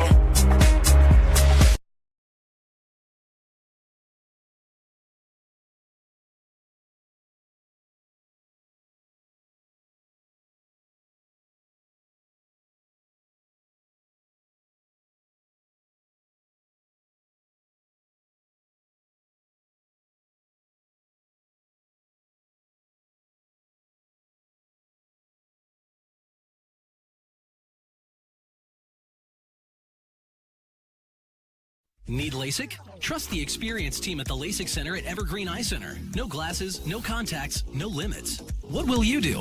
LASIK at evergreen.com. 0.5. Brooke and Jubal's second date update. There's no better way to bond on a first date than risking getting salmonella or some other foodborne illness. I think it's really a good way to get to know each other. And that's what Michael kind of did on his first date with the girl that he wants to call today. We'll get into that in just a second. But what's up, Michael? How are you? I'm good. How about you guys? Good. He sounds healthy, Jubal. Yeah, somehow. I don't know how. I read your email for a second date update, and I liked your idea of a first date. We'll get into that, like I said, in a second. But first, tell us about the girl you want to call today. What's her name? Her name's Madeline. Madeline, all right. And what'd you like about Madeline? Well, basically, I'd been out with a group of friends, and she was, in the group of friends. We didn't really talk too much, but our mutual friend was telling me that she thought I was cute, and I thought she was pretty cute. So I got her number from the mutual friend and texted her, and a few days later, we set up a date. So what you liked about her is that she liked you first. Yeah. Yeah. She thought I was hot. It's a good start. Yeah. Your idea for a date was interesting. How did you decide to do that? First of all, tell everybody what it is, and then how did you decide to do it? Well, I was kind of tired of just, the old dinner and a movie type thing. I wanted an experience, so I went and looked for the lowest rated restaurant I could find in the area on Yelp. What? Why? That's a terrible strategy. Well, I mean, we were talking and we decided that, like, the traditional, like, nice dinners, 5-star restaurants, well, one, they're crazy expensive, but two, they're kind of boring. Like, you go to enough of those dates and they all kind of blend together, and wanted to try something new. And, you know, Yeah. Anybody can try to have like a great meal on a first date, but nobody really tries to have a crappy meal. And I like that. I like that idea. yeah. I was searching and searching on Yelp for, like, at least an hour. Oh, man. And I found this, like, hole-in-a-wall Italian place, like, way on the outskirts of town. Like, I'd never even been to this area before, but it had, like, 1.5 stars and just no good reviews on the entire thing. So Oh, that's so bad. And did it deliver on its promise? yeah, it really did. So what happened when you showed up at this horrible restaurant? Well, first off, we almost didn't show up because it's, like, not advertised on the street at all. Like, we drove past it, like, 5 or 6 times, just, like, trying to find this location. Oh, I hate that. Like, GPS says it's right here. Yeah, like, we would pass by it and the GPS would say, "You're here," and then stop GPSing, and so we would just have to reset that. You're like, oh, it's Oh, actually that's the literally this dumpster that we're standing in front It of. is this hole in this wall. Yeah. I'm guessing since this was such a horribly rated restaurant on Yelp, there wasn't a long wait for you guys to get a table? No, we actually, we walked in when we finally found the place, and there was literally nobody there. There wasn't, like, a host or anybody in the actual place. And eventually a guy from the back walked out, and first off, he was, like, really uneasy. He was like, "Oh, are you guys the cops?" What? And we're like, "No, we aren't the cops." This is actually pretty exciting. This is great. Yeah. That's a normal question whenever you walk into a restaurant, I think. Then he patted you down to see if you were wired. No. But then he was like, "Are you from the health department?" Which is kind of got us a little freaked out about whether or not this food was okay. And you still decided to eat there. Well, we were committed at this point. Like, we'd been talking about it, so we had to. But we were like, "No, we're not from the health department." And after that, he, like, really perked up, and all of a sudden he was like, "Oh yeah, well, come on, let me get you something." Okay, there you go. So then we're sitting there, and we're looking for what food we want to get, and we mentioned that it's our first date, and so he takes our menus and goes, "Oh, I got the perfect thing." Oh, no. That means I got whatever's left in the freezer from whoever hasn't been here in so long. Yeah, so we're sitting there for, like, a few minutes just wondering what it could be, and he just comes out with a big bowl of spaghetti and meatballs. Oh! And that's it. That was his big surprise, spaghetti and meatballs. Yeah, that was This is a the big specialty. special thing. Apparently he's, like, proud of the meatballs, like it's some family recipe or something like that, but they were pretty run-of-the-mill. So... The heat up ones, the frozen meatballs. Oh, man. So he actually sits down with us at the table. What? So kind of the rest of the meal is us talking to him. That's got to be nice on your first date, getting to know this weird restaurant owner. I'm so happy to just have someone he around. needs to be socialized more, I think. Yeah. So was she into it, or was she annoyed by the end? I mean, I was taking it all in pretty good humor, and I felt like she was laughing along pretty well, but I am calling you guys, so I mean, something went wrong. Did you get a kiss at the end of the evening, or? No, there wasn't really an opportunity to be very romantic, but it felt like we had fun. I thought it was worth continuing getting to know each other, but maybe I'm wrong, I guess. Hasn't really been responding to anything. All right, well, we'll play a song and then come back and get your second date update, all right? All right. All right, hang on. Moving 92.5. Brooke and Jubal in the mornings. Second date update. If you're just tuning in for today's second date update, Michael is on the phone, and today he wants to call a girl named Madeline. They actually had one of the worst first dates ever, but on purpose. It wasn't a bad thing. They decided, as a joke, they would find the worst rated restaurant on Yelp and go eat there, and they did, and it was a really weird experience. And then they went to a dive bar after, and he can't figure out why he's not getting a call back. All right, Michael, we're about to dial her phone number. Are you ready to go? Yeah. A bit nervous, but excited. And you thought that, like, maybe the date ended up just being a little bit too much for her?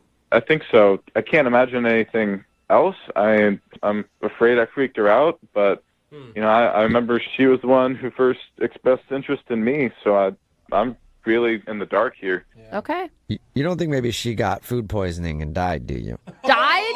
Oh, I hope not. Well, she's not calling you back. That's the only thing I can think of is she's got to be dead. The That's what I restaurant always had think, though. 1.5 stars, not 0 stars. Oh, okay. Well, I'm going to dial her phone number right now. Here we go, Michael. All right.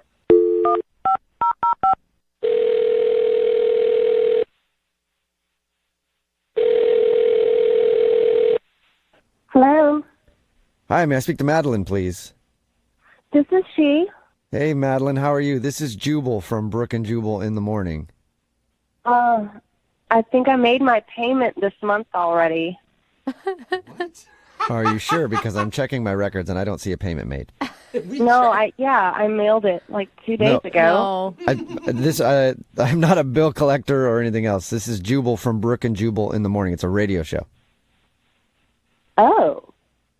You have some weird bills, Madeline.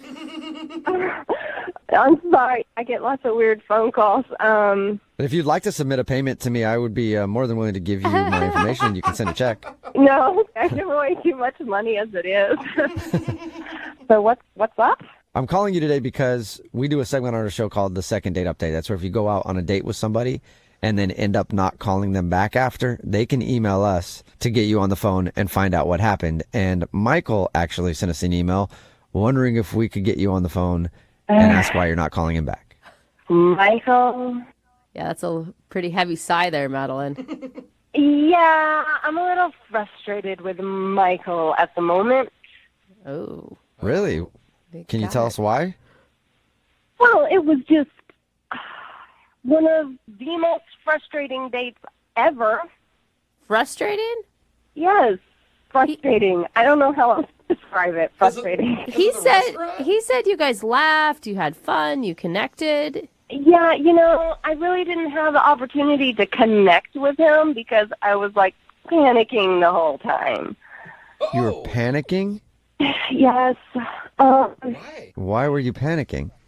So I don't know what he told you, but we went to this restaurant like way on the other side of town, which meant we were in the car for like 45 minutes each way. Okay. And I think you can tell a lot about a person by the way they drive. And Michael is not a very good driver. Like, probably one of the worst drivers I have ever ridden with. Like, not road rage. Like, I don't mean that, What did he... Yeah, like what? He's just clueless behind the wheel. So wait, so he was an aggressive driver? No, not aggressive. Like, the exact opposite. Not aggressive enough. Like jerking on the brakes really hard. Like, I'm like flopping back and forth in the seat when he's braking. Like when we're trying to merge, he slows down instead of speeding up. I swear we almost like hit 3 cars. Yeah, I can understand why you wouldn't want to go out with him again. The people that do that are so obnoxious. You were actually having road rage while in the car with the driver. Basically, I was trying to keep myself under control, but my foot's like pressed on the floorboard, like I'm the one driving, like, oh my God. So wait, you liked him outside of that. It's just you can't date somebody who drives like that. I mean, I liked him when I first kind of met him. We were all kind of hanging out with some friends, but I didn't really get a chance to talk to him. And so on our date, I was so preoccupied, like anxious about getting back in the car with him for another 45 minutes after the meal was over. I couldn't think about anything else, And then, like, I don't know, the restaurant guy sat down at the table and was talking. So, I mean, I have no idea if I like him or not anymore. I'm just, like, so terrified of him driving. I mean, it makes sense. If you're going to date somebody, you're going to be in the car with them a lot. No, it doesn't I guess make you could drive all the time. I don't think it makes sense. It doesn't, like, you really think it reflects who he is as a person. I don't know. If he's that, like, clueless and unaware, what does that mean about the other areas of his life that are not as important? as, That's you it. know. Judgmental. Good question, Madeline. And we should just ask him because he's actually on the other line listening to this conversation and wants to talk to you. Michael, are you still there? Yeah, still here. See? Oh, my God. I mean, I'm genuinely sorry that you were scared, but I don't get how. I mean, I was going slow. I was, checking all my blind spots. I was cautious. Yeah, that was the problem, Michael. We're going 30 miles an hour on the highway. Well, what you're not thinking about is I'm also trying to impress you at the same time. Like, my mind is on the road, on my phone, and trying to get to know you. It's a lot of multitasking. Michael, I don't know what to tell you, okay? I mean, you're how old? You're supposed to be able to handle these things, like have a basic conversation and, drive safely. I was driving safely. I was going slow because I didn't want to freak you out. I'm shocked. The irony. Have you ever been told that you're a bad driver before, Michael? No, but, I mean, usually I'm driving by myself because, I mean, having a lot of people, it gets pretty distracting. Barely. It sounds like you get distracted easily. I mean, yeah, I guess so, but, like, we were driving on new streets, and there was a lot going on that night. Where I was nervous about the restaurant, too. Like, I think you're holding a lot of things against me that were just a one-time situational thing. Michael, listen. Don't you remember we got to the restaurant, and I'm like, okay, GPS says we're here. I'm, like, pointing it out. And you're like, no. And I'm like, yes, it's right there. There's a parking spot. And you're like, no, I think we should make the block. I'll be honest with you, Michael. I just really never wanted to hit somebody that much in my life as I wanted to hit you right then. Okay. I just wanted to get out of the car, like. If I had known you were getting violent in your head, then, yeah. I just can't believe the only thing Michael did wrong was drive. Yeah, but... Look, I was in the car with him, not you. And when you're in the car for an hour and a half round trip with somebody who's that bad of a driver, you might consider taking your own life, too, okay? Oh, my God! For food Okay. at that restaurant. I feel you on that one, Madeline. Okay, that's pretty overly dramatic, in my opinion. You're not going to take your own life because you're sitting in a passenger seat of the car with me, okay? Okay, right, all right. But I'm just trying to make a point. It was terrifying. I mean, I'm still shaken up about it. Still. All right, then how about we go on another date and you drive? Oh. That is a good solution. Hey, let's see Yeah, how you're Madeline, driving. would you like to go out with Michael again for a second date? We will pay for it. Not your gas money, though, but we will pay for the date. I mean, you said yourself that you were so distracted by his driving that you weren't even able to get to know who he was. That's true. But I'm just thinking about, like, if it were to work out, someday down the line, he's going to be driving, and I just feel like, I don't know, that would just be, I don't know if I can handle it. Are you serious?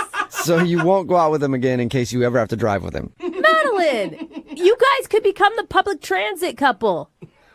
You could just do Uber everywhere you go. You could just drive literally everywhere you go. That's what I do in my relationship.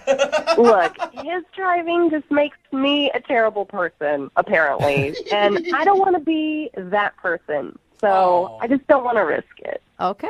All right. Wow. Well, Wow. Okay. That's not good. sorry, man. You know what would make you feel better? Maybe go out for a long, slow drive somewhere. Very slow. And just make sure you're not in my neighborhood, okay? Oh, come on. Brooke and Jubal in the morning. Very split on our text message board at 78592 right now about today's second date update. If you missed it, this dude Michael wanted to call Madeline. They actually went out on the worst date ever on purpose. They went on to Yelp and they found the lowest rated place that they could find to go eat at. They thought it'd be fun, and apparently it was a weird, kind of crappy experience at the restaurant. But that wasn't the reason that she wasn't calling him back. She wasn't calling him back because apparently he's a really slow driver, and it was driving her nuts. And she says that she can't date him because the thought of being in a car with him again is just so torturous. She doesn't want to do it. Yeah, she wouldn't even consider it. Like, my husband is a very, very slow driver, okay? And before I started dating him, he would drive in the left lane slow, even. And I know, I apologize for him. But I don't let him drive anymore. Yeah, see? They just say, you know what? And he doesn't like driving either. Because people who drive slow are usually kind of scared. Yeah, they're scared of everything. A freeway on-ramp. I'm just going to slam on the brakes right now because that's the safest possible thing I could be doing when people are going 80 miles an hour around me. What does merge mean? It really works for both of us. It could have worked for her. She needed a more open mind. She decided that she can't even put in the extra effort, though. She doesn't want to go out with the dude again because he drives too slow. And a lot of people are texting in at 78592 saying that they have the same problem with their significant other, that they drive way too slow or, in some instances, way too fast. You gotta agree with her. Like, it would literally be a fight every it'd drive me single nuts. time they go somewhere. Yeah. It'd be like, go faster, or then she would be driving and he'd be like, slow down. Yeah. Oh, no. Like, You think the most important thing about a relationship is driving compatibility? Yeah, definitely. Okay. I think it's very important. You do? Okay. Yeah. I drive very fast, and this is the worst possible area to do that in because everybody in Seattle drives incredibly slow. Incredibly slow. Yeah, it's crazy. And my girlfriend drives super fast, and like I got in the car with her, and I was scared for my life, and I was like, I think I love this woman. This is amazing. So yeah, I think driving compatibility is definitely a very, very serious thing to think about. Text in at 78592. Really Would you date somebody who just drives you nuts the way they drive? Pun intended. Moving 92.5.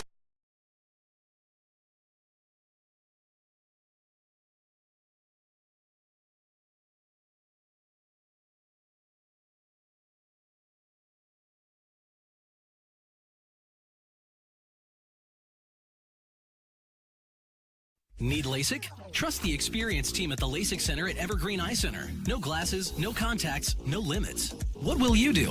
LASIK at evergreen.com. Moving 92.5. Brooke and Jubal's second date update.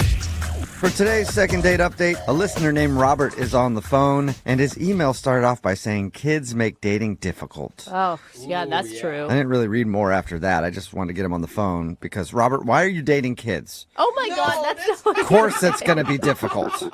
I wasn't dating kids. difficult and illegal. Yeah, there's a lot of things wrong with that, Yeah. Robert.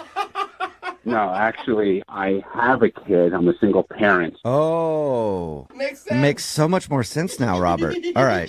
And- Okay, you have a kid and somehow it made a date difficult for you? Yes. Okay, what happened? So I met this young lady, Rebecca, online. Okay, and were you upfront right from the beginning that you were a father? Yes, I was. Actually, she's also a single parent, so I thought right off the bat we had that commonality. Right, and who better to understand how dating is difficult when you're a single parent than another single parent dating? Exactly. You know, and it's hard enough right now to even like have the time to even manage to meet someone, you know, let alone finding a match, just like scheduling wise with work. Yeah, it's got to be a lot to handle. So you met her on a dating app? Yeah, we were chatting. Eventually I had a plan to meet for dinner, and right before, about an hour and a half before the date, I forgot about my son's b-ball game. And, he had a game that night, and I felt awful. I had to call Rebecca to cancel. I was, very apologetic. And did you have to cancel because you just wanted to be there or because you had to take him to the basketball game? I forgot that I had to take him to the game. Why don't you just put him on the bus and go do whatever you want to do? Well, that Can't do actually that? could work. How old is this kid? He's 6 years old. Okay, Six. so that won't work. Never mind. Yeah. Yeah. He's got to be 7 to ride the bus by himself. Yeah. So you called her to cancel? Yeah. And to my surprise, she suggested, well, why don't we both go? Oh, yeah. She's a mom. She probably understands your struggle. Yeah. I mean, I was somewhat shocked. I mean, I thought, how cool is that? She Yeah, was, why not use my 6-year-old's basketball game as a dating opportunity? Yeah. So I figured, she was just really cool to even suggest that. Yeah, that's cool. It shows that she's pretty easygoing. How was the date at your kid's basketball game then? It was really good. She was very supportive. Did you get seats right up front? Some good seats. He got courtside at the 6-year-old basketball game. We had front row seats. She was cheering him on, really cool. Every time they had the ball, every time he had the ball, very supportive.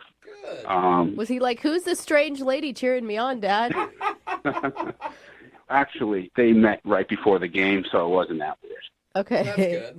At halftime, I should mention this, there was a little romance that actually ensued during the game. Okay, what happened?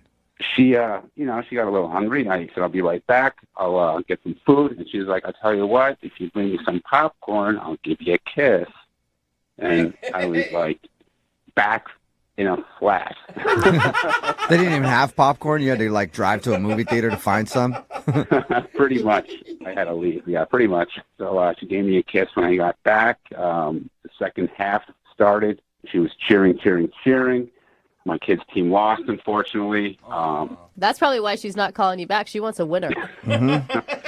Probably. I mean, actually, Rebecca was saying, good job, very consoling, even, they lost. And that's where like, don't lie to the kid. He played terrible. No. She was really cool, I have to say. And I was, I was even thinking, wow, this is wife material. Oh, wow. Okay. Whoa, That's quick. okay. That's quick jump. Well, our first date where, she's hanging out with me and my kid. We went to dinner afterwards and we had, a great conversation.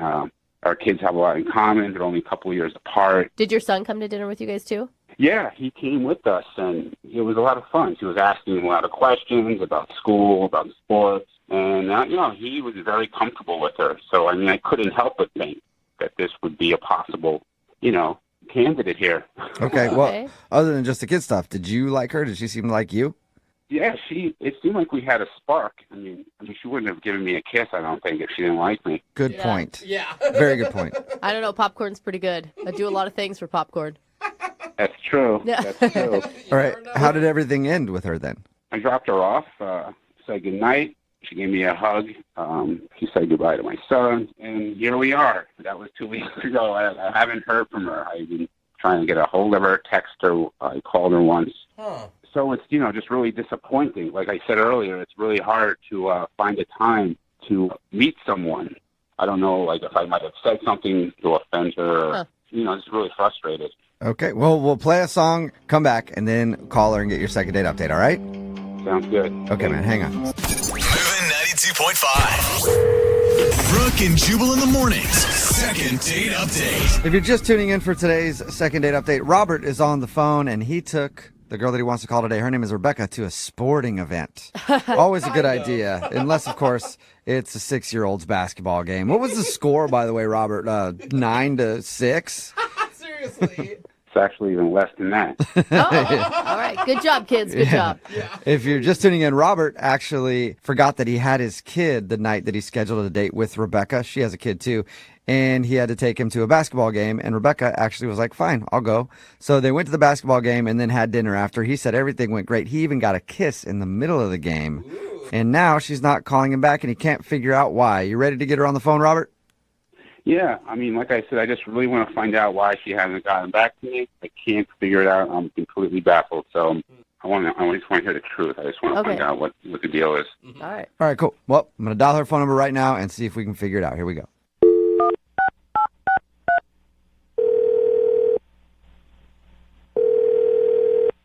Hello? Hey, is this Rebecca? Yes. Hello, Rebecca. Pleasure to make your acquaintance. What are you doing? That's how people talk on the phone. Who is this? Hey, this is Jubal from Brooke and Jubal in the Morning. It's a radio show. Yeah, sorry about that. What? Who is this, really? My name is Jubal from Brooke and Jubal in the Morning. It's a radio show. I talk like people do. Understand it. You're calling me from the radio right now. Yes. Yeah. Yes. How are you? I'm You sound confused is what you sound. What? Yeah, could it be the accent or could it be the radio part? Who knows? What is this about? Well, we do a segment on our show. It's called the Second Date Update, and you went out with a dude named Robert a little while ago. Yeah? Okay. Yeah. And Robert emailed us because he told us all about your date, And he also told us that you Wow. aren't calling him back or returning any of his text messages, and he was wondering why. This is the weirdest thing that's ever happened to me. What? I don't. Is this is for real? It is, unless you haven't gone out with a guy named Robert. No, I did. I did. So, yeah, is there a particular reason you don't want to see Robert again? You know, I just don't think that Robert and I will work out in the end. That's all. He doesn't see that at all. Okay. Can you give us any information to give to him? I mean, that's why we do these, is so people can figure out what they're doing wrong in dating. And Robert really wants to know, especially when he said that you kissed him in the middle of the date. Oh, yeah. Wow. Okay, so he. Yeah, wow. he told us. Yeah, he did tell us Yeah. that. Whoa. Either you liked him or you really liked the popcorn that you traded the kiss for. Oh my! Are you kidding me? Right? No. This is. Oh boy. Yeah, if somebody kisses me in the middle of a date, I usually think the date is going well. Yeah. But it sounds like, you know. Well, it was going well then. Okay. So when did it change? Well, okay, so I don't know if he told you, but we went out to dinner afterwards, after this game, and this thing happened at dinner, and it was just weird and awkward, and it was kind of a big deal, and I honestly, I can't get it out of my head, and it's that big, and It's that big. It's that big. It's so big. It's You guys, she's not And you talking found that about out at dinner? The 6-year-old was at dinner with them. What are you talking about? Well, I hope that didn't happen then. Oh my God, Rebecca. Am I right? I'm Am I reading sorry. into what you're saying, right, Rebecca? situation. It was the situation. Oh, okay. What did Can you tell us what happened? He's really curious. Okay. We finished eating dinner, and his son asked for some ice cream, and his kid is 6. And so Robert tells him, no, he can't have ice cream. Yeah. Then he literally said, well, your team lost, and ice cream is for winners. Ice cream is for winners. Wow. What was the kid's Damn. response? He just he looked so sad and defeated. Like he had already lost his game. Like it was they're 6. They couldn't reach the basket. Like nobody scored. It was the worst. Right? It was one basket was the winning. And and then he just looked so sad and just heartbroken. Like it was just this simple little request after dinner, and it was just so harsh, and it was heartbreaking. Like, I have my own kid, and I would never, it broke my heart. I just thought, what a jerk. But Well, think about that the next time they lose a game. Yeah. Then. I know you guys are joking, but growing up, my dad was my softball coach forever, and when we were in elementary school, we only got ice cream when we won. Not my parents. You always got ice cream. But that was understood going into it. Like, if we win, we get ice cream. If we don't, we go home. Oh, wow. I mean, that's harsh for a kid, I think. I just think, it's ice cream. It's not what are we teaching? I want to teach my kids that there's more than just, what the final score is in a basketball game. That's Well, did you ask him what his, philosophy was with the no ice cream thing? No, I didn't. But, his son was right there, and he just looked so sad. And, I didn't want to make a thing of it in front of his kid. Right, because that's Get his into a whole big parenting. conversation. Yeah. She's like, I'll buy him some ice cream. Yeah. And we were done then. Dinner was over. I just wanted to leave then. Yeah. Okay. But it seems like you could at least have told him, hey, our parenting theories don't match up. They don't. Our parenting skills are very different, but I just didn't want to make a thing of it in front of his son. Well, he is on the phone listening right now and wants to talk to you. He's where? I don't know. I'm somewhere, but he's on the phone. I don't know where he's physically sitting, if that was your question, but he is on the other line and wants to talk to you. I hope you're joking. Hi, Rebecca. Nope, not joking. That's Robert. Oh. If you had a problem, this is the problem, you should have told me about it. You should have brought it up to me. My son knows the rules at home. When you win, you get ice cream. You don't win, nothing.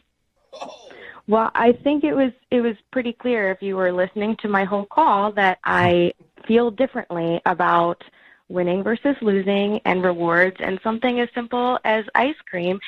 You did see your son's face, right? You broke his heart. It was the saddest thing to see his face like that. He's 6 years old. He wasn't running hard enough. He could have run faster. They lost. I mean, you know, I have to be tough on my son. You know, I'm trying to prepare my son for adulthood. You have to work hard. You have to win.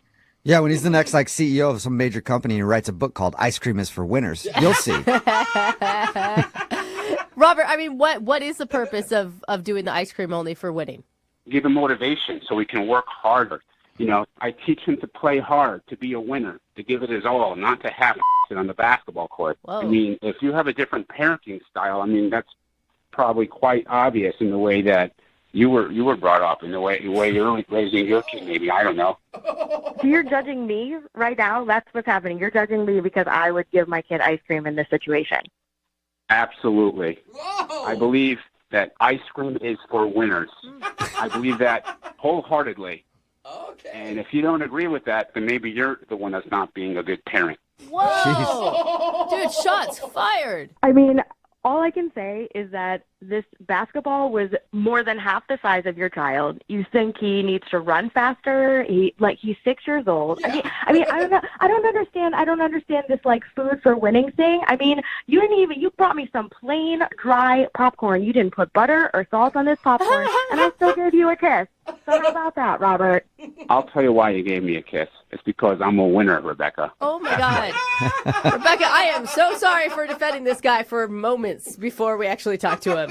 Yeah, if you have to identify yourself as a winner, that is the most loser thing you could possibly say. Yeah, that is truth. Well, in that case, would you like to go on a second date with Robert, Rebecca? We will pay for it. Oh my God. No. No. You sure you don't want to think about it some more? Definitely still no. He's a Even winner. more no than it was that first night. Dude, and Robert, lighten up on your 6-year-old, man. That's intense. My son is going to thank me in about 20 years from now when he's making 7-figure salary, thanking that his dear old dad pushed him harder on the basketball court to run that little bit more than the other kids. You know, you have to be tough in this world. And if you guys there in the recording studio don't agree with that, then I sincerely suggest you look at your own lives and how you were brought up and how you're raising your own children. Oh my God. Whoa. Yeah. I'm sure he's going to be thanking you, or his therapist is, for all the money he's going to have to pay. And Rebecca, I see the future, and it will be your child washing my son's car. Dude, rude. You're crazy. You're like a crazy human. Like, of course you are. You called the radio to try to deal with this. You couldn't even read my social signs on the ride home that you were treating your kid like he is a CEO. He's 6. It was a big deal. He got his shorts to stay up for the whole game. Come on. Good point. I don't really have anything else to say. I think I said it all. Yeah, I think we are. Rebecca said she doesn't want to go out with you again, so you do not get a second date, Robert. Loser. You say loser, I say winner. Okay.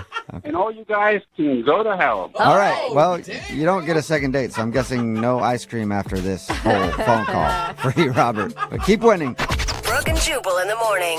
Lots of texts in at 78592 saying, he's right. Ice cream is for winners.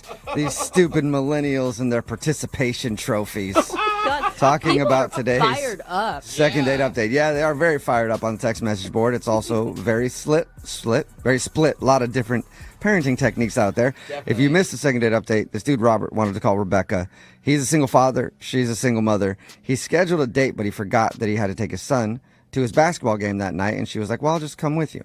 Mm-hmm. So they went. He actually got a kiss at halftime, but she stopped calling him back. And the reason was because after they went to the game, they went out to dinner, and his son wanted ice cream, and he just said, sorry, ice cream is for winners. Yeah. Which is a quote that will now go down in second date history. Totally. And she said she didn't like the fact that he wouldn't get his son ice cream because he didn't win the game, so she didn't want to go out with him again. But yeah, it's very split on the text message board. Some people are saying like, I agree, ice cream is for winners.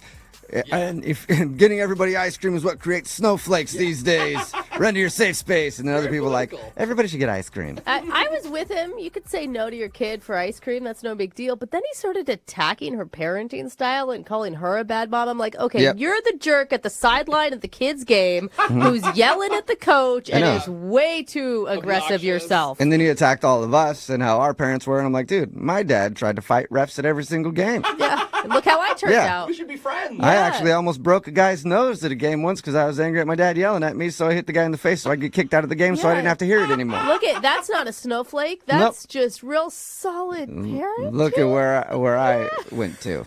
Very dark places in my life. Remember, if you want to do a second date update, all you have to do is email the show. We will call the person who didn't call you back. Moving 92.5.